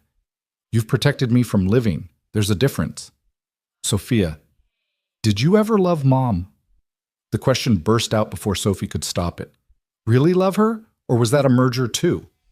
The designer had gone very still, sensing the dangerous shift in the room. Richard's face went carefully blank, the way it always did when emotions threatened to surface. Your mother was an excellent partner. We built a good life together. That's not what I asked. It's the answer you're getting. Richard's voice had gone cold. Your mother understood duty. She understood that personal desires come second to family obligations. It's a lesson you need to learn. Sophie turned away from the mirror, the heavy dress rustling. Mom was miserable. I saw it, even if you didn't. She smiled at the parties and the galas, but at home? She was empty, just going through the motions. And then she got sick, and suddenly it was too late for her to ever be anything else. That's enough. Is it? Because I'm starting to think it's not nearly enough. I'm starting to think we should have talked about this years ago, before you started planning out my entire life like it was a corporate strategy. I've given you every opportunity, every advantage. You've given me a gilded cage. Sophie's voice rose, months of suppressed emotions finally breaking free. You've controlled every aspect of my life since Mom died. My education, my career, my friends, my future husband. When was I supposed to become my own person? When was I supposed to figure out what I actually want? What you want is irrelevant. You're a Blake. You have responsibilities. I'm a person. I'm a human being with thoughts and feelings and dreams, and you treat me like I'm another asset to be managed. Sophie was shaking now, years of compliance and obedience shattering. I met someone, Dad. I met someone who saw me, really saw me, and he didn't care about my last name or my trust fund or what I could do for his career. He just cared about me. And you took that away because it didn't fit your plans. The designer had quietly excused herself, sensing she was witnessing something too personal, too raw. It was just Sophie and Richard in the elegant fitting room, surrounded by mirrors that reflected their confrontation from every angle. That man was using you, Richard said, his voice tight. He saw an opportunity, a wealthy woman running from her problems, and he took advantage. He gave me a place to stay and asked for nothing in return. He worked 2 jobs to keep his daughter fed. He bandaged my hands when I got blisters and never once asked who I was or what I could give him. That's not using someone. That's being a decent human being, something you clearly know nothing about. Richard's face had gone red, a vein throbbing in his temple. You will not speak to me that way. Why not? What are you going to do? Take away my position at the company? Threaten to cut me off? You've already taken everything that mattered. I have nothing left to lose. You have your trust fund, your inheritance, your future. I don't want them. The words echoed in the elegant room. I don't want any of it. Not if it means spending the rest of my life pretending to be happy in a marriage that's really a merger. Not if it means becoming like you, cold and calculating and so focused on wealth and power that you can't even see what it's cost you. And what has it cost me? Richard's voice was dangerous now. Everything. Your wife, your daughter, any chance at real human connection. You're going to die alone in that penthouse, surrounded by expensive things and important people who don't actually care about you. And you'll never understand what you missed. The silence that followed was suffocating. Richard stared at his daughter like he'd never seen her before, like she'd become something incomprehensible. When he finally spoke, his voice was eerily calm. Get out of the dress. We're leaving. Dad, now. The ride home was silent and tense. When they reached the penthouse, Richard went directly to his study and closed the door. Sophie stood in the vast living room, still shaking from adrenaline, and realized she'd just burned a bridge she couldn't uncross. Her phone rang, an unknown number. Her heart leaped. Maybe it was Ethan. Maybe he'd found a way to call. But when she answered, it was her father's lawyer. Miss Blake, I'm calling to inform you that your access to company resources has been temporarily suspended pending a review of your position. Your company credit cards have been deactivated and your office access has been revoked. Mr. Blake will contact you when he's ready to discuss your future with the organization. The call ended before Sophie could respond. She stood there, phone in hand, and started to laugh. It was slightly hysterical, slightly unhinged, but genuine. Her father had actually done it. He'd called her bluff, thinking it would bring her to heel. He didn't understand that she'd already lost everything that mattered. Losing money and position was nothing compared to losing Ethan and Lila. That night, Sophie lay in her designer bed and made a decision. She had 6 weeks until the wedding. 6 weeks to figure out how to escape for good. She couldn't go back to Cedar Falls. That would only put Ethan and Lila in danger again. But she could disappear somewhere else, could find a way to access her mother's inheritance early, could hire lawyers who weren't on her father's payroll, could fight for her freedom legally instead of just running. But all of that required time and resources she didn't have. Unless... Sophie sat up, her mind racing. Her trust fund became accessible when she turned 25, 18 months away. But her mother's inheritance had different conditions. It was supposed to come to her when she married, as a wedding gift from her mother's estate. The prenup her father had drawn up with Marcus would put that money under marital control, effectively giving Richard continued access to it through Marcus. But what if she challenged the prenup? What if she found a lawyer willing to argue that the inheritance should be hers free and clear, regardless of her father's manipulations? It was a long shot. Her father had the best lawyers money could buy. But Sophie had something he didn't: desperation and nothing left to lose. The next morning, she began making calls. Quietly, carefully, using a burner phone she bought with the last of her cash. She found a lawyer 3 states away, someone with no connections to her father's network, someone willing to take on a case against Richard Blake if the retainer was big enough. I don't have money now, Sophie told him honestly. But if we win, if I get access to my mother's inheritance, you'll get 20%. That's close to $4 million. The lawyer, a man named David Chen, was quiet for a moment. That's a hell of a gamble on your part. If we lose, you get nothing. I already have nothing. At least this way I'm fighting for something. When's the wedding? 6 weeks. That's not much time to build a case. Then we work fast. David Chen agreed, drawn by the challenge and the potential payout. They began building a case based on her mother's original will, arguing that the inheritance was meant to be Sophie's independent property, not marital assets. It was technical and complicated, and Sophie understood maybe half of it, but it was a lifeline. And then, 3 weeks before the wedding, everything fell apart. Sophie received a call from the hospital, not the elegant, expensive hospital in downtown Minneapolis where the wealthy received their care, but Cedar Falls Community Hospital, small, understaffed, perpetually underfunded. Miss Blake? This is Nurse Morrison from Cedar Falls Community. We have a young girl here, Lila Walker, who was admitted this morning with a severe infection. She's been asking for you. Says you're... The nurse paused, checking notes. Says you're like her mom. Her father gave us this number to try. Sophie's world tilted. What's wrong with her? Is she okay? She has sepsis from an untreated infection. We've started her on antibiotics, but she needs to be transferred to a larger facility with better resources. The problem is, another pause, this one heavier. Mr. Walker doesn't have insurance. He can't afford the deposit for the transfer or the treatment she needs. He's with her now, and he's not handling it well. I'm coming, right now. Don't do anything. Don't discharge her. Don't just tell them I'm covering it, all of it, everything she needs. Sophie was moving as she talked, grabbing her keys, her wallet, not bothering to change out of her designer dress. She flew down to the parking garage, got in her car, a Mercedes her father had given her for her 21st birthday, and broke every speed limit between Minneapolis and Cedar Falls. The 2-hour drive felt like an eternity. Sophie's mind conjured worst-case scenarios, each more terrifying than the last. Lila's bright smile gone forever. Ethan losing his daughter because he couldn't afford to save her.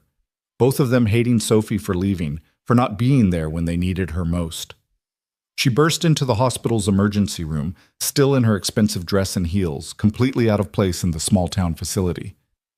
Lila Walker, where is she? The woman at the desk looked startled. Room 4, but... Sophie didn't wait.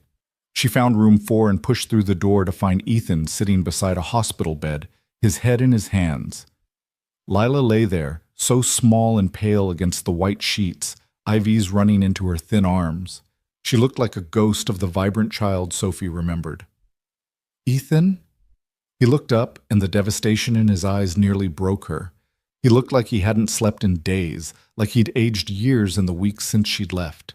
His clothes were wrinkled, his face unshaven, and when he saw her, something crumbled in his expression. Sophie, God, Sophie, I didn't know who else to call. I didn't want to drag you back into this, but she kept asking for you, and I can't. His voice broke. I can't afford the treatment. They want $40,000 just to transfer her to Minneapolis Children's Hospital. And I've got $300 in my bank account and a truck that's worth maybe $2,000 if I'm lucky. Sophie crossed the room in 3 strides and wrapped her arms around him. He buried his face in her shoulder, and she felt him shaking, felt the desperate fear of a parent watching their child suffer. It's okay. I've got it. I've got all of it. She pulled back to look at him. I'm here, and I'm not leaving. Not this time. You can't. Your father. I don't care about my father. I don't care about the wedding or the money or any of it. I care about you and Lila. That's all that matters. A weak voice came from the bed. Sophie? Sophie went to Lila's side, taking the little girl's hand carefully, mindful of the IV. Hey, sweetheart. I'm here. You came back. Lila's eyes were glassy with fever, but her smile was pure relief. I knew you would. I told Daddy you'd come back if we needed you. Of course I came back. I love you, both of you. Sophie smoothed Lila's hair back from her forehead. And we're going to get you better, the best doctors, the best hospital, whatever you need. Promise? I promise. Sophie left Ethan with Lila and found the nurse. I need to speak to whoever's in charge. Now. 20 minutes and several phone calls later, Sophie had arranged for Lila's immediate transfer to Minneapolis Children's Hospital, one of the best pediatric facilities in the region. She put everything on her personal credit card, the one her father hadn't thought to cancel because it was in her name alone, left over from college. Bill everything to me, she told the administrator, sliding the card across the desk.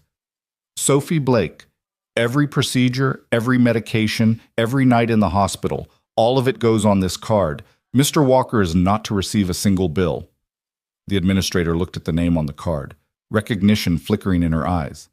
Blake? As in Richard Blake? That's right. My father's lawyers will probably call you within the hour to cancel the charges. When they do, you tell them that this is my card, my decision, and I'm an adult who can incur my own debts. If they have a problem with that, they can sue me. Miss Blake, it's not negotiable. That little girl in there is the closest thing I have to family. Closer than blood, anyway. She needs help, and I'm providing it. End of discussion.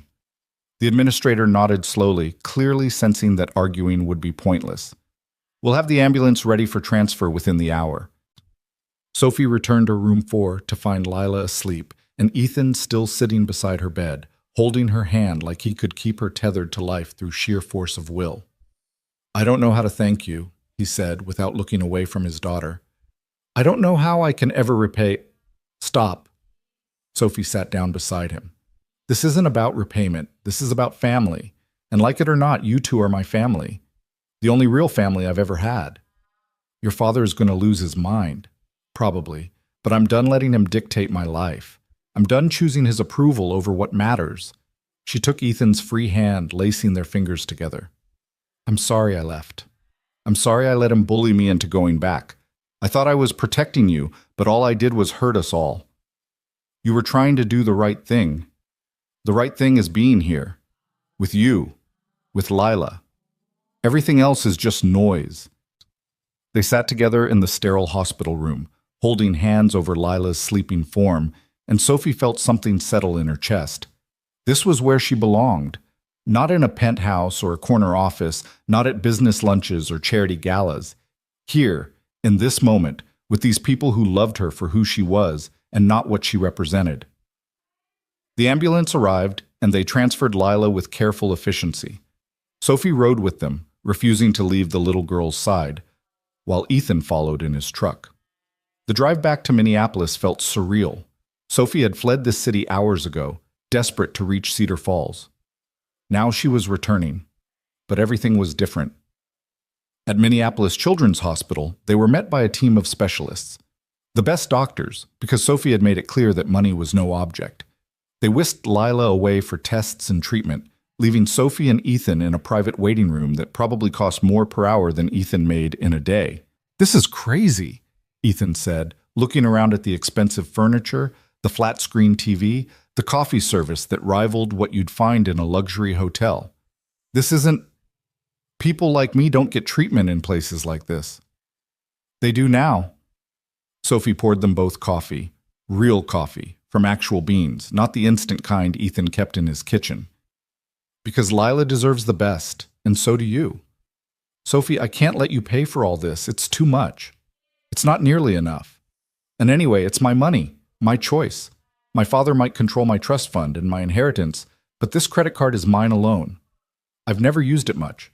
What's the point when everything's already provided? But I've been building credit for years. The limit is high enough to cover Lila's treatment and then some. And when your father finds out? Then he finds out. Sophie set down her coffee cup with more force than necessary. I'm done living in fear of his disapproval. I'm done pretending that his version of my life is the only option. I'm choosing this. I'm choosing you. Ethan looked at her for a long moment, and Sophie saw the exact moment when he stopped arguing, when he let himself believe that maybe, just maybe, they could make this work. The wedding, he said. It's in 3 weeks. There's not going to be a wedding. I already have a lawyer working on getting me access to my mother's inheritance. Once I have that money, I'll be financially independent. My father won't be able to control me anymore. And if the lawyer can't do it, then I'll figure something else out. But I'm not marrying Marcus Ashford. I'm not spending the rest of my life in a cage, no matter how gilded it is. Sophie moved closer, taking both of Ethan's hands. I'm in love with you, completely, impossibly, irrationally in love with you. And I know it's crazy. We've only known each other for a few months, and those months were hardly normal circumstances. But I've never been more certain of anything in my life. I love you too.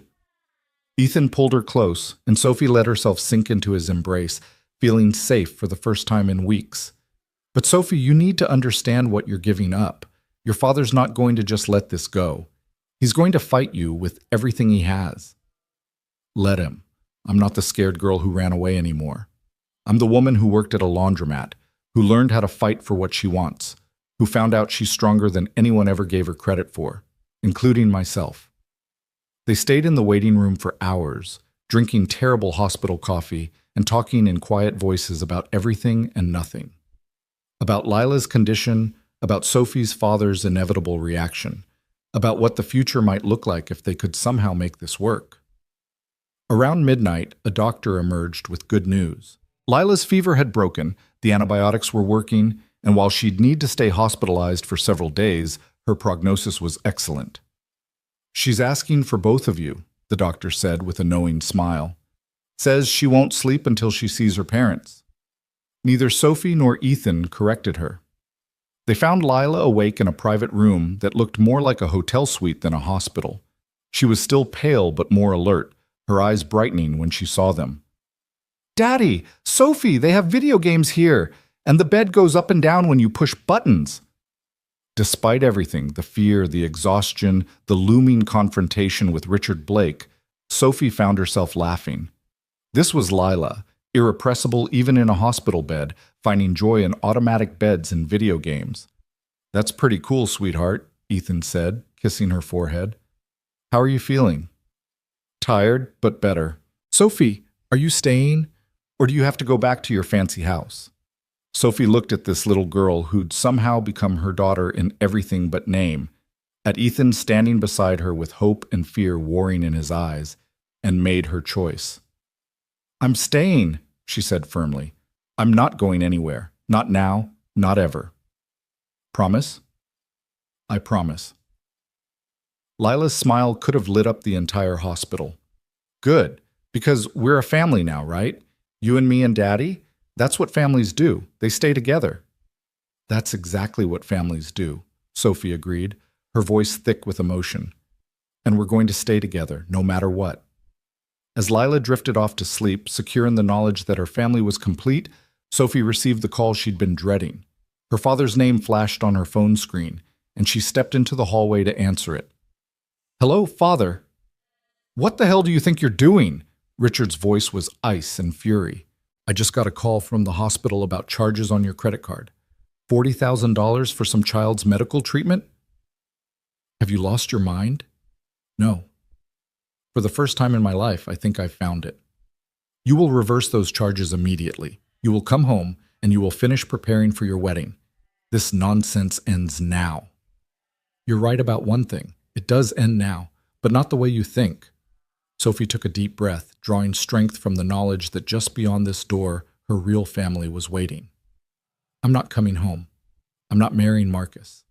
And I'm not letting you control my life anymore. If you do this, you're cut off completely.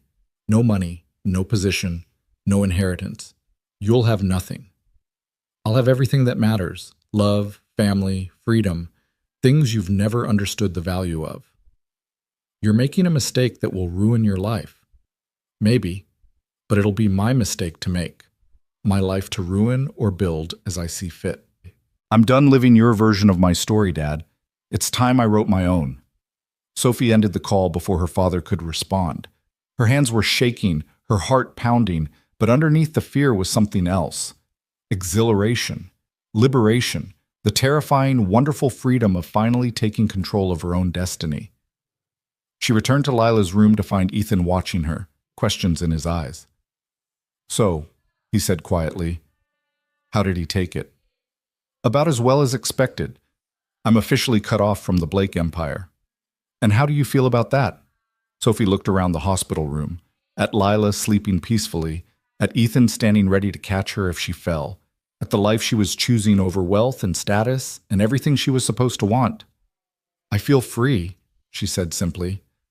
"For the first time in my life, I feel completely, terrifyingly, wonderfully free."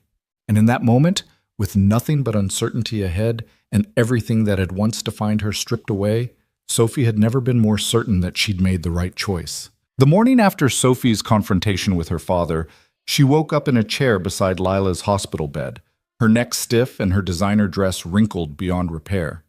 Ethan had fallen asleep in the other chair, his hand still holding Lila's even in sleep.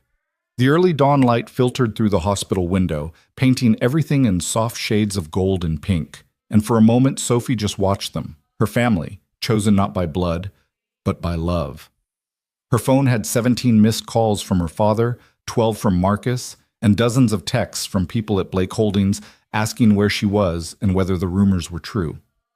Sophie silenced it all and slipped out to find coffee, navigating the quiet hospital corridors in bare feet, her expensive heels abandoned somewhere in the previous day's chaos. In the hospital cafeteria, she bought coffee with what little cash she had left in her wallet and sat by a window overlooking the city. Minneapolis spread out before her, the city where she'd grown up, where she'd spent 23 years living someone else's vision of her life. It looked different now, less like a prison and more like just another place, no more or less important than Cedar Falls. Miss Blake?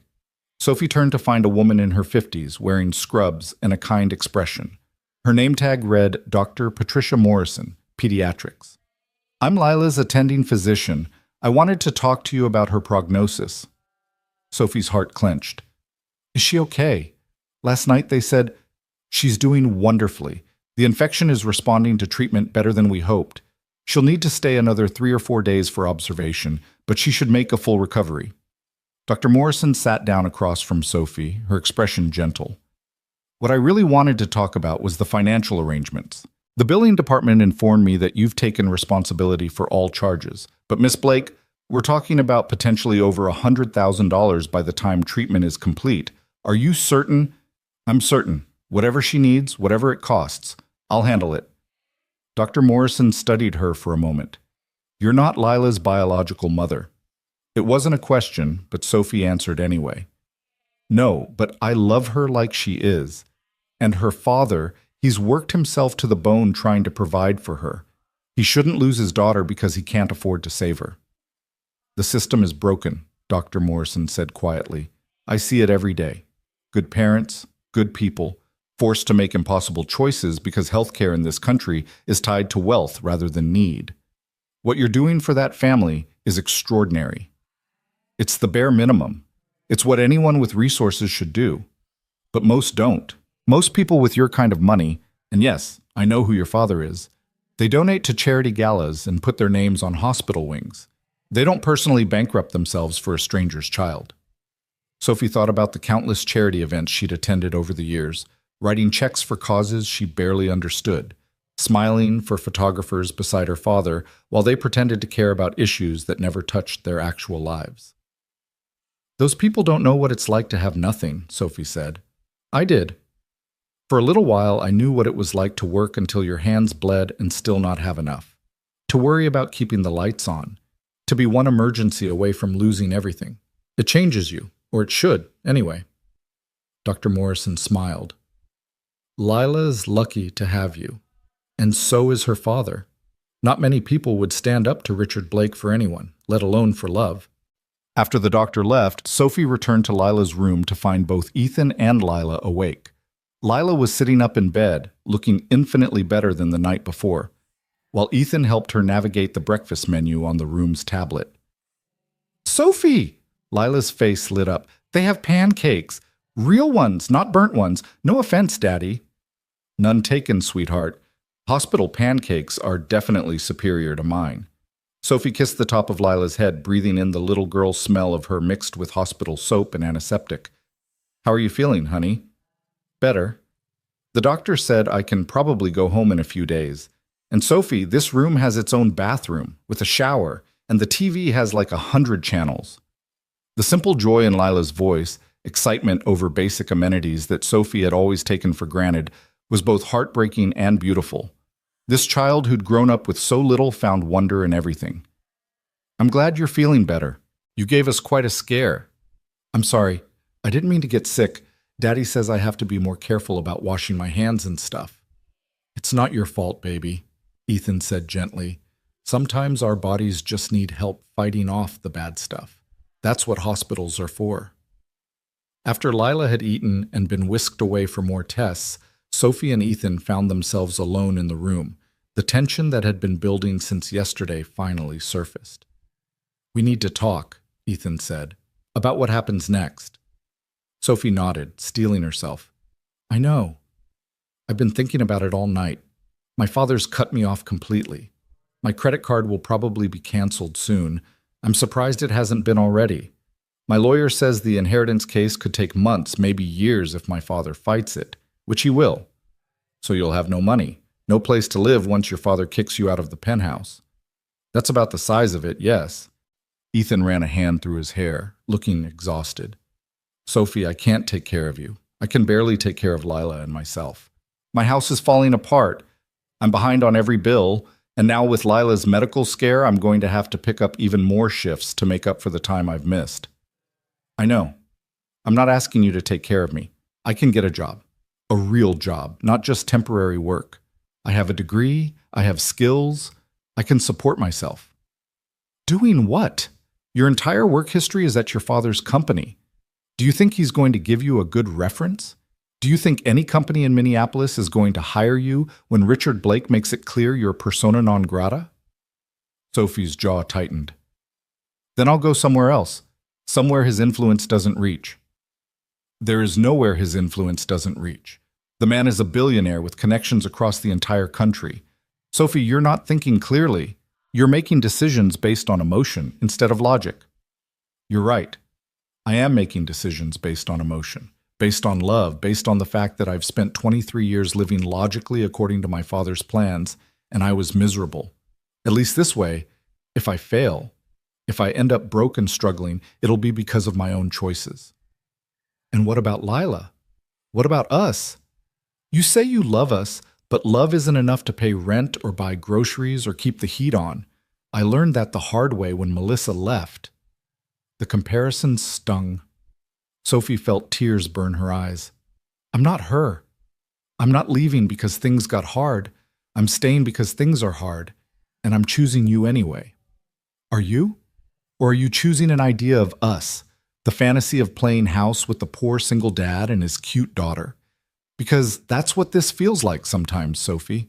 Like you're living out some romance novel where love conquers all and money doesn't matter. That's not fair, isn't it? You've never had to worry about money, not really. You spent 6 weeks at my house and yeah, you worked at the laundromat and you helped with bills, but you always knew you had an escape hatch. You always knew you could go back to your father's wealth if things got too hard. But now you're burning that bridge, and I don't think you understand what that really means. Sophie felt something crack inside her chest. You think I don't understand sacrifice?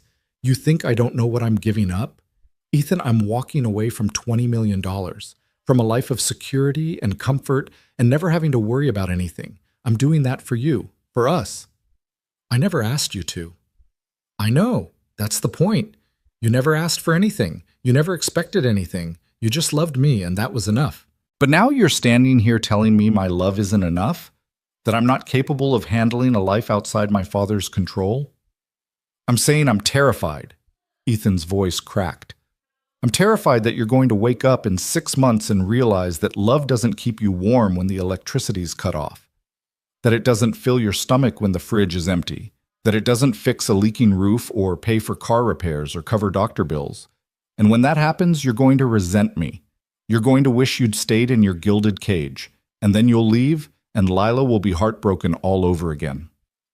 The raw fear in his voice stopped Sophie's anger cold. This wasn't about her capabilities or her commitment. This was about a man who'd already been abandoned once, who'd watched his wife walk away when reality didn't match the fantasy, who was now watching history repeat itself. Sophie crossed the room and took his face in her hands, forcing him to look at her. I am not Melissa. I'm not going to wake up one day and decide I made a mistake. Yes, I've had privilege. Yes, I've had wealth. But you know what I never had until I met you? Peace. Happiness. The feeling of being valued for who I am instead of what I represent.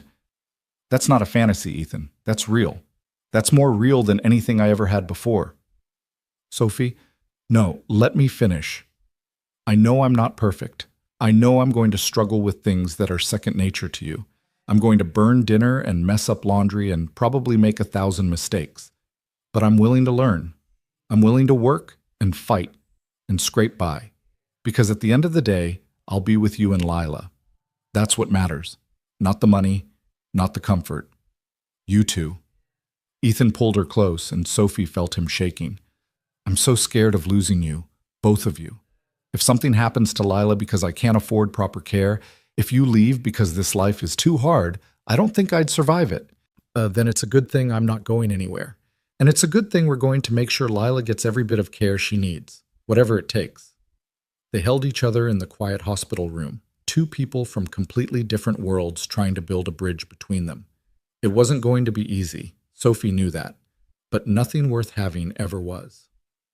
Over the next 3 days, while Lila recovered, Sophie began the practical work of dismantling her old life and building a new one. She contacted David Chen, her lawyer, who confirmed that Richard Blake was indeed fighting the inheritance claim with everything he had.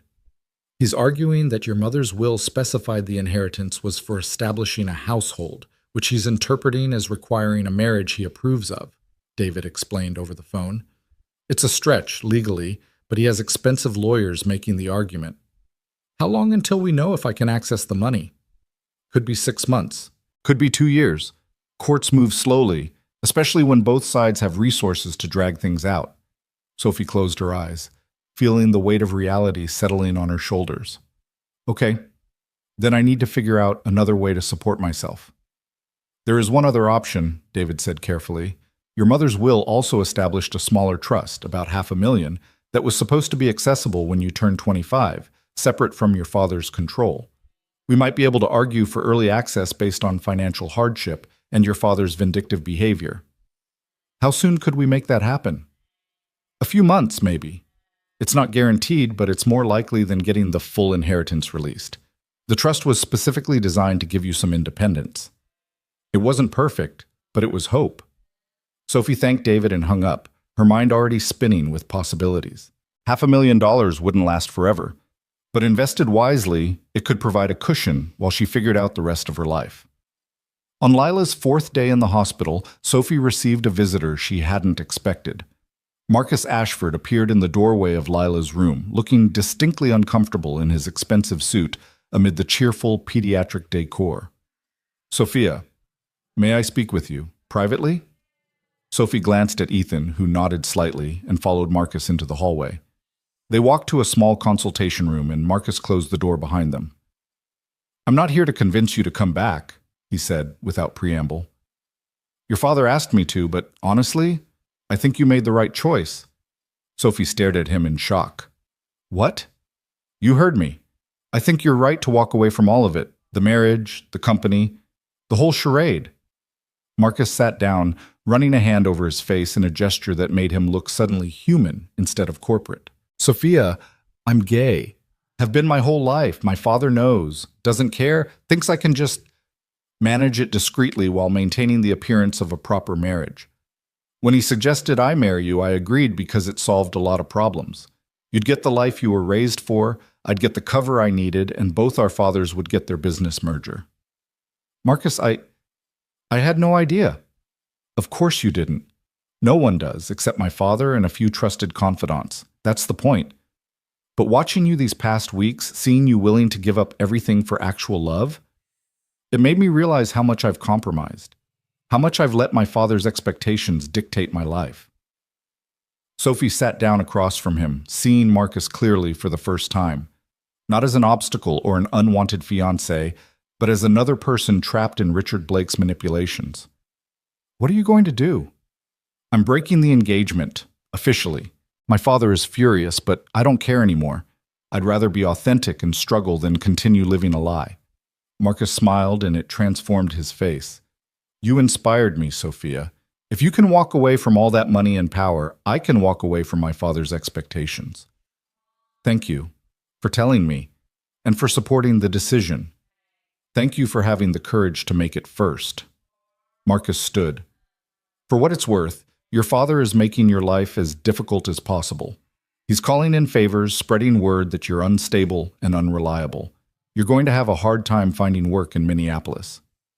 I figured as much.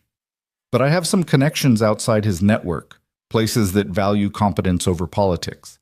If you need references or introductions, let me know. Consider it my apology for being complicit in your imprisonment, even if unknowingly. After Marcus left, Sophie returned to Lila's room feeling lighter. One obstacle removed, even if hundreds more remained. Ethan raised an eyebrow in question. Marcus broke off the engagement, Sophie said. Turns out he has his own reasons for not wanting to marry me. We're both free. One problem down, Ethan said quietly. Hundreds to go, Sophie finished. But we'll figure it out, one step at a time. Lila was discharged 2 days later, healthy and energetic, already complaining about having to leave the hospital with its video games and room service. The final bill came to just over $87,000, more than Ethan would make in 3 years. Sophie's credit card went through, though she knew her father could still contest the charges. She'd deal with that when it happened. They drove back to Cedar Falls in Ethan's truck, Lila chattering excitedly in the back seat about everything she was going to tell her friends at school. Sophie watched the city fade in the rearview mirror and felt no regret. This was the right choice. It was the only choice. But when they pulled up to Ethan's house, Sophie's certainty wavered. The little structure looked even more run down than she remembered. The porch sagging ominously, the paint peeling in sheets. This was going to be her home now. No penthouse, no hotel-like hospital rooms, just this small, broken house and the people inside it.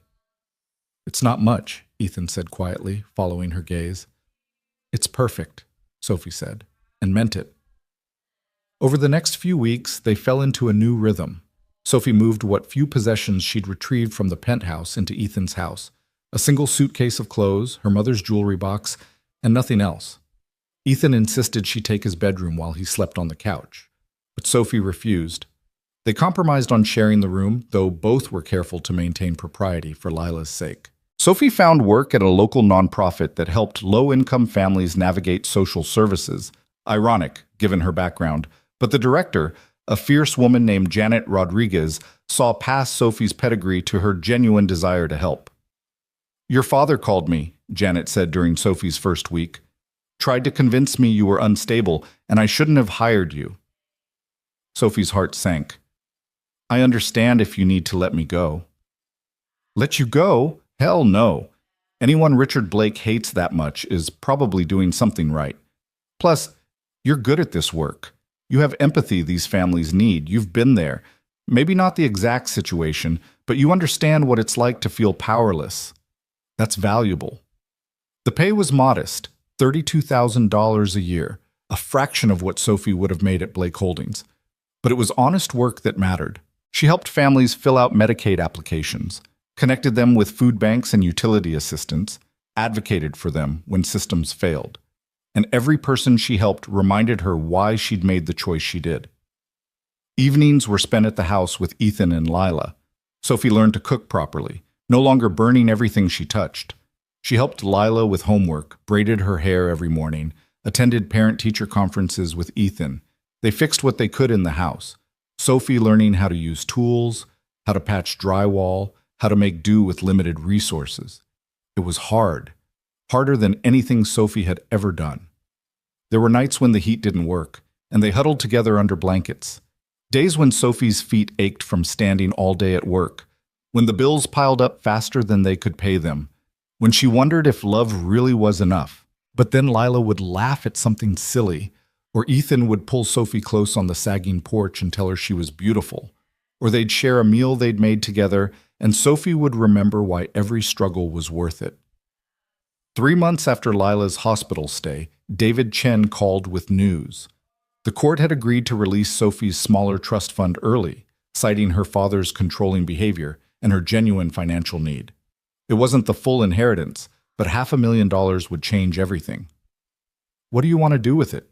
Ethan asked that evening after Lila was asleep.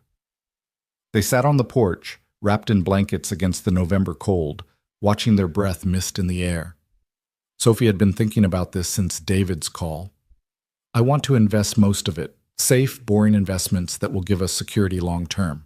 But some of it, I want to use now for things that matter." "Like what?" "Like fixing this house properly. Like setting up a college fund for Lila. Like buying you a truck that doesn't break down twice a month. Like," Sophie took a deep breath, "like maybe starting something of our own. A business. Something we build together." Ethan was quiet for a long moment. "What kind of business?" "Remember how you said you always wanted to open a restaurant? What if we did that? Not a fancy place, but something simple. Comfort food, honest prices, a place where people like us can afford to eat. We could call it Walker's Corner or something. Make it a real family business." "Sophie, running a restaurant is incredibly risky. Most fail in the first year. So did running away from my father. So did falling in love with you. So did every good decision I've ever made. I'm kind of done playing it safe." Ethan laughed, pulling her closer. "You're crazy, you know that? Crazy about you. Is there a difference?" They spent the next several months planning. Sophie kept her job at the nonprofit. The work mattered too much to abandon, but nights and weekends were devoted to building their dream. They found a small space near the park in Cedar Falls, formerly a coffee shop that had gone under. The rent was manageable, the location perfect for foot traffic. Ethan handled the food, developing a menu of the comfort dishes his mother used to make: pot roast, meatloaf, chicken chim and dumplings, homemade soups. Sophie handled the business side, though she was learning as she went, figuring out permits and suppliers and all the mundane logistics that went into running a restaurant. They did most of the renovation work themselves, with help from friends they'd made in Cedar Falls. Carl from the laundromat helped with plumbing. Mrs. Chen sewed curtains. Janet from the nonprofit connected them with out-of-work contractors willing to trade services for meals. The community wrapped around them, supporting this venture in ways that reminded Sophie why small towns mattered. Lila was their most enthusiastic helper, convinced that being part of a family business made her infinitely cooler than her classmates. She insisted on having a role: official greeter and quality control tester for desserts. "Someone has to make sure the brownies are good enough," she said seriously. "It's an important job." 6 months after leaving her father's world, Sophie stood in Walker's Corner on opening day and felt something she'd never experienced at Blake Holdings: pride. Not the artificial pride of her father's approval or corporate achievements that meant nothing, but real pride in something she'd built with her own hands. The restaurant was small and imperfect. The tables were mismatched secondhand finds, the walls painted by hand, the menu written on chalkboards Lila had decorated with drawings. It was nothing like the elegant restaurant Sophie had grown up dining in. It was better. "You ready?" Ethan asked, his hand finding hers. "Terrified," Sophie admitted. "What if no one comes? What if the food's terrible? What if we've made a huge mistake?" "Then we'll figure it out. Together. That's what we do." They opened the doors, and people came. Not a flood, but a steady stream. People from town who'd watched them work on the space, who'd known Ethan for years, who were curious about the former heiress who'd given up everything for love. The food was good, the prices fair, the atmosphere warm. By closing time, they were exhausted but exhilarated. They'd made enough to cover expenses and then some. It wasn't a fortune, but it was honest money earned through their own efforts. "We did it," Sophie said, collapsing into a chair while Lila cleaned tables with far more enthusiasm than effectiveness. "We actually did it." "We did," Ethan agreed, sitting beside her. "And we'll do it again tomorrow. And the day after that. Until we can't anymore, or until we build something sustainable. Either way, we did it together." That night, after Lila was asleep and the house was quiet, Ethan and Sophie sat on their porch, newly reinforced and no longer sagging, and talked about the future. "I got a letter from my father today," Sophie said quietly. "First contact in 6 months. His lawyers are still fighting the inheritance claim, but he said he's willing to talk, to discuss terms for reconciliation." "What kind of terms?" "The usual. Come back to Blake Holdings in some capacity, resume a relationship with him, stop embarrassing the family name. In exchange, he'll release some of my mother's inheritance and stop actively sabotaging my life." "What do you want to do?" Sophie thought about the girl she'd been a year ago, desperate, trapped, willing to run away in the night rather than face another day in her father's world. She thought about the woman she'd become, scarred and struggling, but fundamentally happy, surrounded by people who loved her for who she was. "I want to write him back and tell him I'm exactly where I want to be, that his money doesn't interest me anymore, and his approval means nothing compared to the life I've built." "But," Sophie paused, surprised by her own thoughts, "but I also want to tell him that if he ever wants to know his granddaughter, because that's what Lila is to me now, he knows where to find us. That the door isn't completely closed if he's willing to walk through it as a father instead of a tyrant." "You think he'll take you up on it?" "Probably not. Richard Blake doesn't do things on other people's terms, but at least I'll know I tried, that I was the bigger person." Ethan pulled her close, and Sophie rested her head on his shoulder, breathing in the familiar scent of him, coffee and cooking and home. "I love you," she said, the words no longer scary but simply true. "I love this life we've built, even the hard parts, especially the hard parts because they're ours. I love you too, and I'm sorry I ever doubted you. Sorry I compared you to Melissa. You've proven yourself 1,000 times over. I'll probably have to prove myself 1,000 more before you completely believe I'm not going anywhere. Probably, but I've got time." They sat in comfortable silence, watching the stars emerge in the November sky. Somewhere in Minneapolis, Richard Blake was probably working late in his office, surrounded by expensive things and important people, completely alone. Sophie felt a twinge of pity for him, not enough to regret her choices, but enough to hope that someday he might understand what he'd missed. Inside the house, Lila called out, "Sophie, can you come tuck me in and tell me the story about the princess who chose adventure?" "That's you," Ethan said softly. "The princess who chose adventure." "No," Sophie corrected, standing and pulling him up with her. "I'm the girl who chose love. There's a difference." She went inside to find Lila already in bed, her room warm and safe, decorated with drawings she'd made of their family, always 3 stick figures labeled Daddy, me, and Sophie. Never 2. Always 3. "Tell me the story," Lila demanded, snuggling under her blankets. "Once upon a time," Sophie began, sitting on the edge of the bed, "there was a girl who lived in a tower. A beautiful tower, with everything she could ever want, except the one thing that mattered most: freedom. So one day, when the rain was falling and the night was dark, she climbed out a window and ran." She told the story while Lila's eyes grew heavy, while Ethan leaned in the doorway watching them, while the house settled around them with all its familiar creaks and groans. She told the story of a girl who found a family in the most unexpected place, who learned that home wasn't a building, but the people inside it, who discovered that love required courage, but gave back more than it asked. When Lila finally fell asleep, Sophie and Ethan retreated to their own room, small and simple, with secondhand furniture and walls that needed repainting. A year ago, Sophie would have been horrified by its shabbiness. Now she saw only its potential, only its warmth, only the life they were building together within its walls. "No regrets?" Ethan asked, pulling her close as they lay in the darkness. Sophie thought about everything she'd given up: wealth, status, security, the approval of her father. She thought about everything she'd gained: love, family, purpose, the knowledge that she was strong enough to build a life on her own terms. "Not a single one," she said honestly. "Best decision I ever made." "Running away in the rain?" "No. Walking through your door and deciding to stay."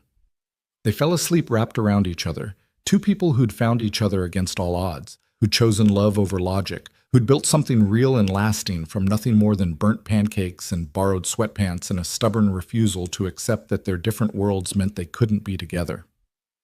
3 years later, Walker's Corner was a Cedar Falls institution. They'd expanded twice, hired staff, and somehow made a success of the impossible. Sophie had gone back to school part-time, finishing her degree in art history just because she could, just because it made her happy. Ethan had written a cookbook of his mother's recipes that had modest but steady sales. Lila was thriving in 5th grade, confident and kind, already talking about becoming a chef like her dad. And Richard Blake finally came to visit. He arrived unannounced on a Tuesday afternoon, stepping out of a town car that looked absurdly out of place on their quiet street. Sophie saw him through the restaurant window and felt her breath catch, not with fear anymore, but with something more complicated. This was still her father, after all. The relationship might be broken, but the connection remained. "I'll handle it," Ethan said quietly, but Sophie shook her head. "No, we handle it together. That's how we do things now." They met Richard at the door, and Sophie saw him take in the restaurant, the mismatched chairs, the chalkboard menus, the laughter of customers over simple food. His expression was unreadable. "Hello, Father." "Sophia." He looked older than she remembered, more tired. "I've come to see how you are." "I'm good, really good. Would you like to come in, have some coffee?" Richard followed them to a corner booth, moving stiffly, like he wasn't sure of the protocol. Ethan brought coffee and left them alone, understanding that some conversations needed space. "The business appears successful," Richard said after a long pause. "It is. We're making a living, supporting ourselves. It's not a corporate empire, but it's ours. I've been thinking about what you said, about control and cages and all of it." Richard wrapped his hands around the coffee cup like he needed something to hold on to. "Your mother used to say the same things before she got sick. She'd tell me I was too focused on building legacies and not enough on building a life. She was right." "Yes, she was." Richard looked up, and Sophie saw something she'd never seen before: vulnerability. I've been alone in that penthouse for 3 years now, working 18-hour days, closing deals, expanding the empire. And for what? For who? I have everything I thought I wanted, and it turns out it's not worth much when there's no one to share it with. Dad, let me finish, please. Richard took a shaky breath. I was wrong. About you, about that man you love, about this life you've chosen.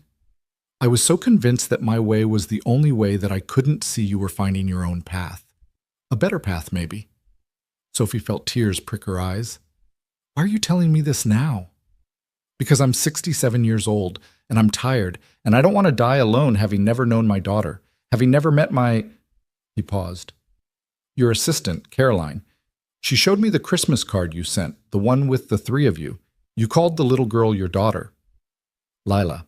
Her name is Lila, and she is my daughter in every way that matters.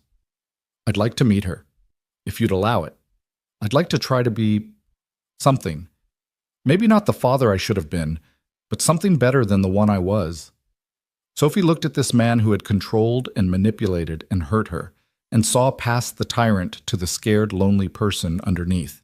He'd made terrible choices, but so had she before learning better. Maybe everyone deserved a chance at redemption. Okay, but understand, we do this on my terms now. You don't get to swoop in and take over. You don't get to criticize our choices or try to buy your way into our lives. You come as a guest, not a king. I understand. And if you ever try to control me or my family again, you're out. Permanently. No second chances. Agreed. Sophie called Lila over, watching her father's face as he met his granddaughter for the first time. Lila was cautious but curious. This 10-year-old who knew her, Sophie had come from somewhere complicated but didn't quite understand the details. Are you really Sophie's dad? The one who lives in the tall building? I am, Richard said, and Sophie heard his voice crack slightly. I'm sorry I haven't been around before. I've made some mistakes. It's okay. Grown-ups make mistakes sometimes. That's what Sophie always says. The important thing is you try to fix them. Richard looked at Sophie, and she saw him really seeing her, not as a corporate asset or a disappointment, but as a woman who'd built a good life and raised a wise, kind child. She's right, and I'm trying to fix them, if you'll let me. The reconciliation was slow and imperfect. Richard came to dinner once a month, stilted and uncomfortable at first in their small house, slowly learning how to be a grandfather and father instead of a CEO. He and Ethan developed a wary respect, 2 men from different worlds united by love for the same woman. He never did release the full inheritance. The legal battle continued, though with less venom. But Sophie found she didn't care anymore. The trust fund had been enough to give them security, and the restaurant provided the rest. They weren't wealthy, but they were comfortable. More importantly, they were happy. On Sophie's 27th birthday, Ethan proposed. Not with some elaborate production, but simply on their porch, where they'd first admitted they loved each other. The ring was modest, all he could afford, but Sophie treasured it more than any of the jewelry her father had ever bought her. I know I should have asked sooner, Ethan said, nervous despite the fact that they'd been building a life together for years.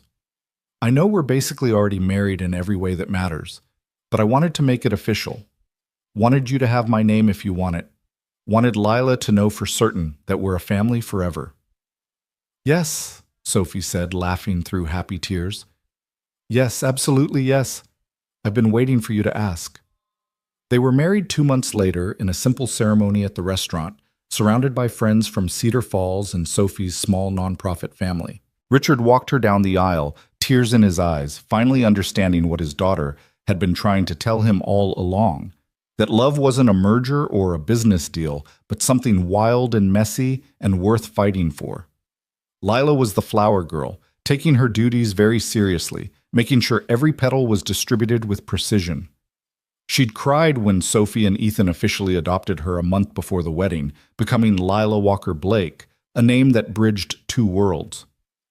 You're really my mom now, Lila had whispered when the adoption was finalized, like legally and everything. I've been your mom since the day I met you, Sophie had replied. The paperwork is just catching up. Standing at the altar, a simple arch they decorated with flowers from Mrs. Chen's garden. Sophie looked at Ethan in his thrift store suit and Lila in her carefully chosen dress, and the gathered crowd of people who'd supported them through everything, and felt a completeness she'd never known in her father's world. "I love you," she whispered to Ethan as they exchanged rings. "I love you too. Always have. From that first rainy night. The night I was lost and you found me." "No," Ethan corrected gently. "The night we found each other." They kissed as husband and wife, and the small gathering erupted in applause. It wasn't a fairy tale wedding. There were no ice sculptures or champagne fountains or designer gowns. It was better. It was real. The reception was held at Walker's Corner, naturally, with food they'd cooked themselves and music from a local band that played for tips.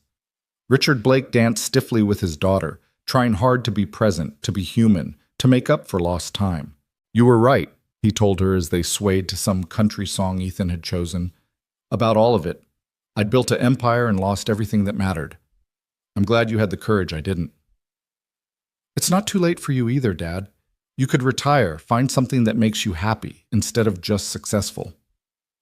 "Maybe I will. I've been thinking about it.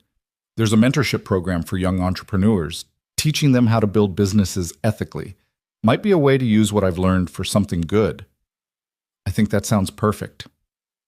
As the evening wore on and the celebration continued, Sophie found herself standing outside the restaurant, watching through the window as her family and friends laughed and danced and celebrated. Ethan appeared beside her, wrapping his arms around her waist. "No regrets?" he asked, echoing a question he'd asked countless times over the years. Sophie leaned back against him, feeling the solid warmth of him, the certainty of his love, the life they'd built together against all odds. She thought about the girl who'd run away in the rain, terrified and desperate. She thought about the woman she'd become, strong and capable and loved. "Not a single one," she said, and meant it more than ever. "This, all of this, is exactly where I'm supposed to be." From inside the restaurant, Lila's laughter rang out, clear and bright and full of joy. Sophie smiled, knowing that sound alone was worth more than all of her father's billions, worth more than any inheritance or trust fund, because she'd learned the truth that money could never teach, that the richest life isn't measured in dollars or status or power, but in moments like these, in burnt pancakes and blistered hands and love given freely, in family built not by blood, but by choice, in home found not in penthouses, but in small houses with sagging porches and warm lights. In the end, Sophie hadn't just escaped her cage. She'd learned to fly, and she'd found that the view from here, from this simple, imperfect, beautiful life, was better than anything she'd seen from her father's tower. "Come on," Ethan said, tugging her hand. "Our daughter wants to make a toast. Something about how princesses don't need rescuing, but it helps to have good people in your corner. She's wise beyond her years. Wonder where she gets that from." They went back inside, back to their family, back to the life they'd built one choice at a time. And as Sophie raised her glass to toast to love and family and second chances, she knew with absolute certainty that every sacrifice had been worth it. Because this, right here, right now, surrounded by these people in this place, this was everything. This was home.